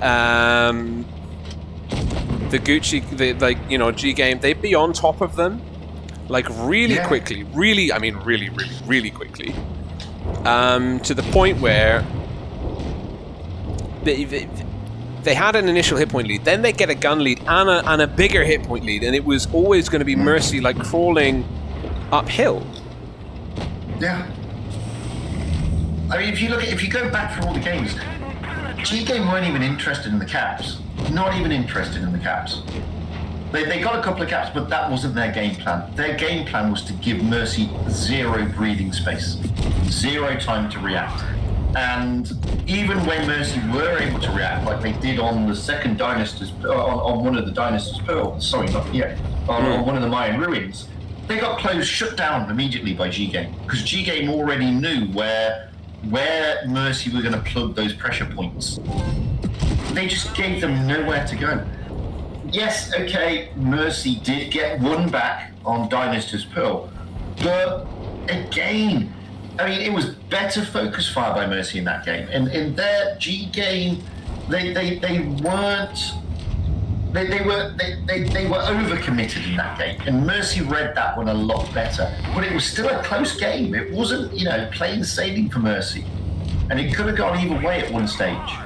And Mercy just managed to take out the soft targets and leave those super heavies till very last, which they had the good advantage then.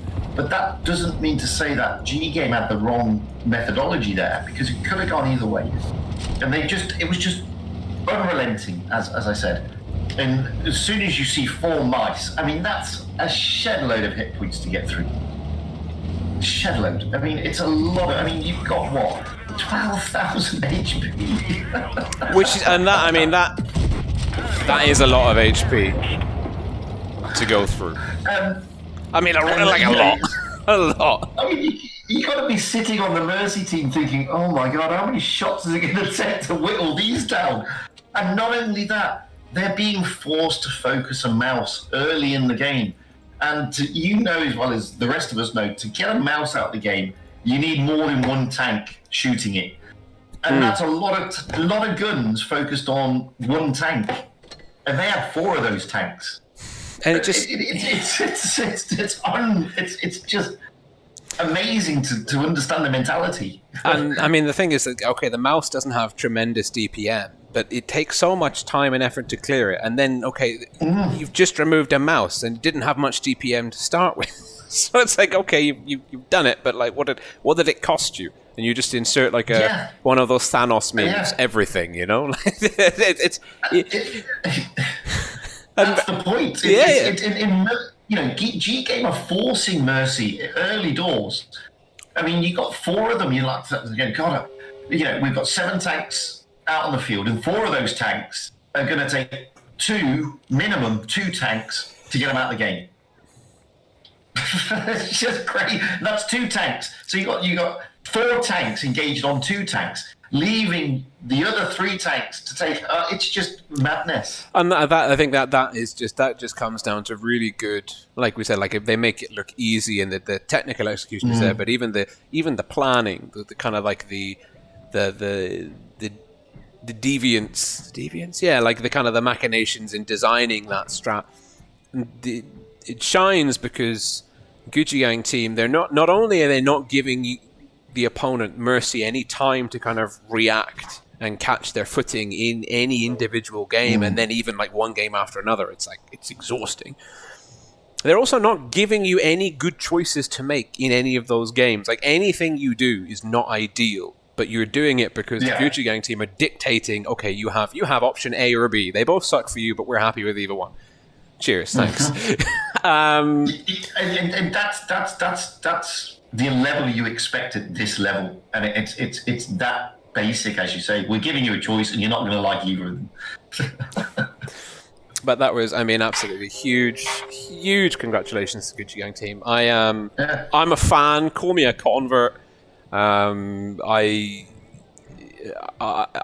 will probably be rooting for them in the next the CIS, the spring season. If they're still together, they're still around in the spring season, I'm going to be rooting for them simply because I love the way that they played in this grand final. I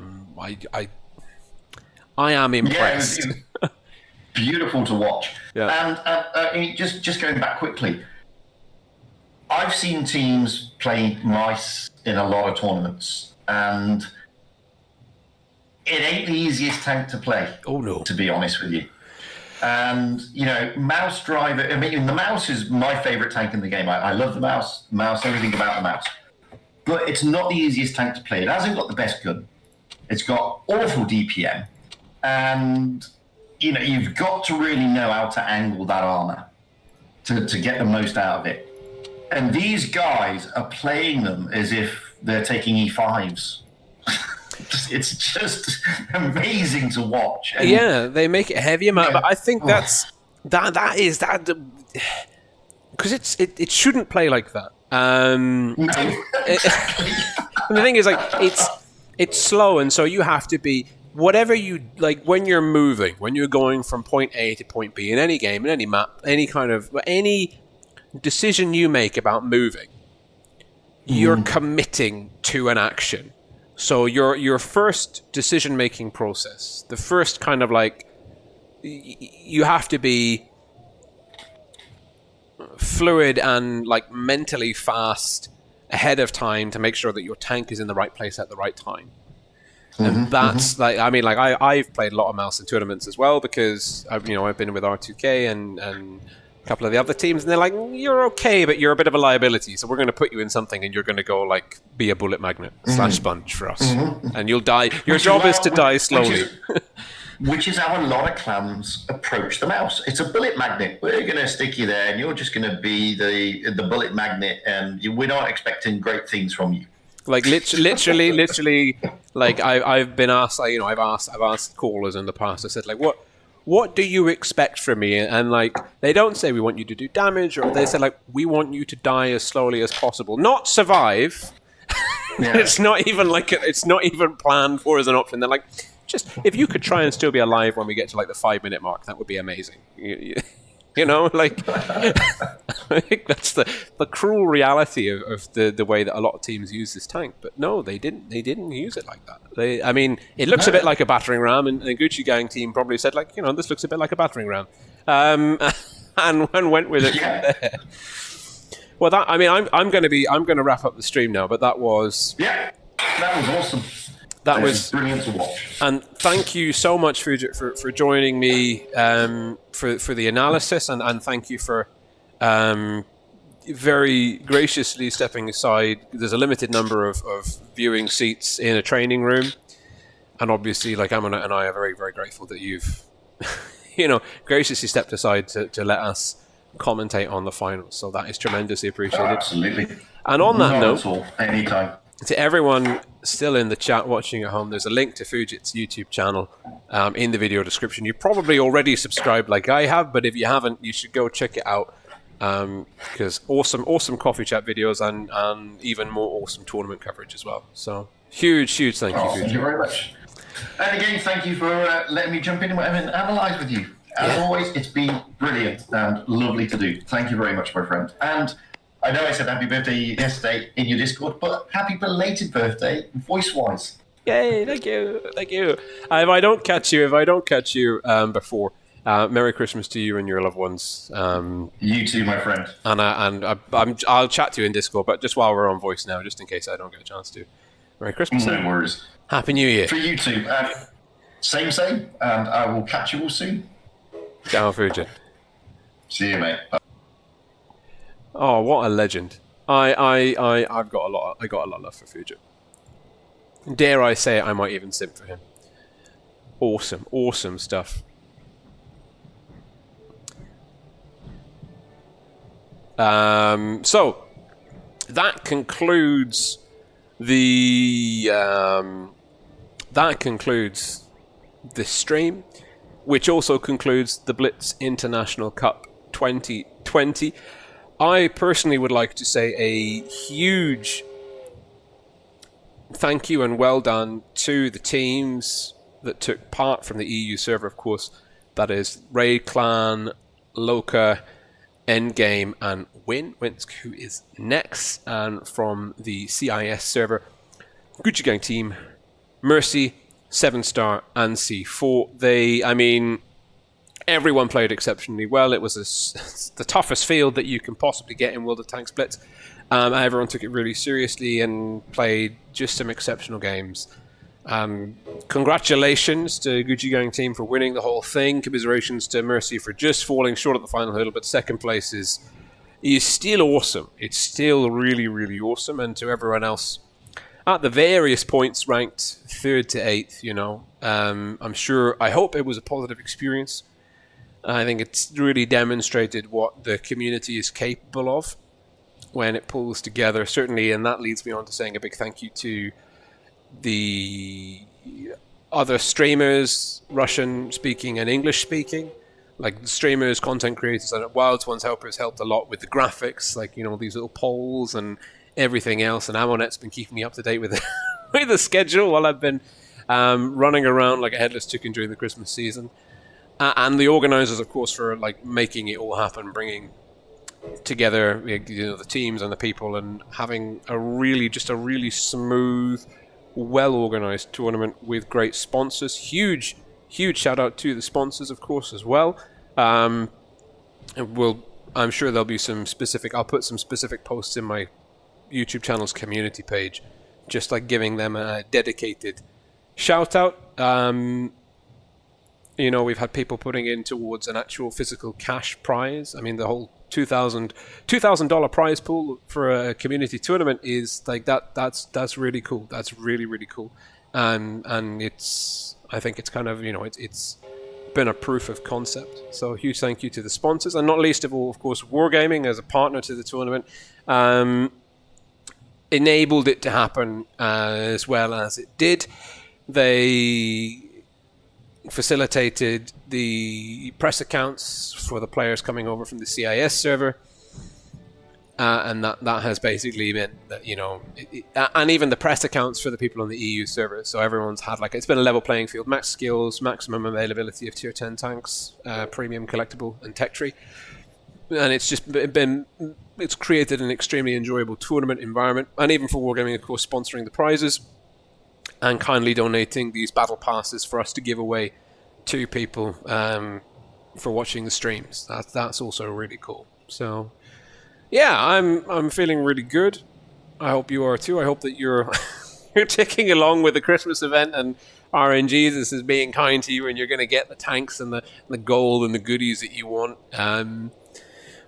You can see I'm pretty far up in the battle pass thing at the moment, so the transition is going to go. I'm just going to make the camera a bit bigger. Nice. So, thank you so much for tuning in. Please do, of course, like the video, subscribe to the channel, blah, blah, blah, blah, blah, blah, blah. More importantly, the link to my Discord server is in the video description below. Please do come and join us in Discord. It's just fun. It's one big group chat, and it's absolute madness. But we have a great time. So please do come and join us there.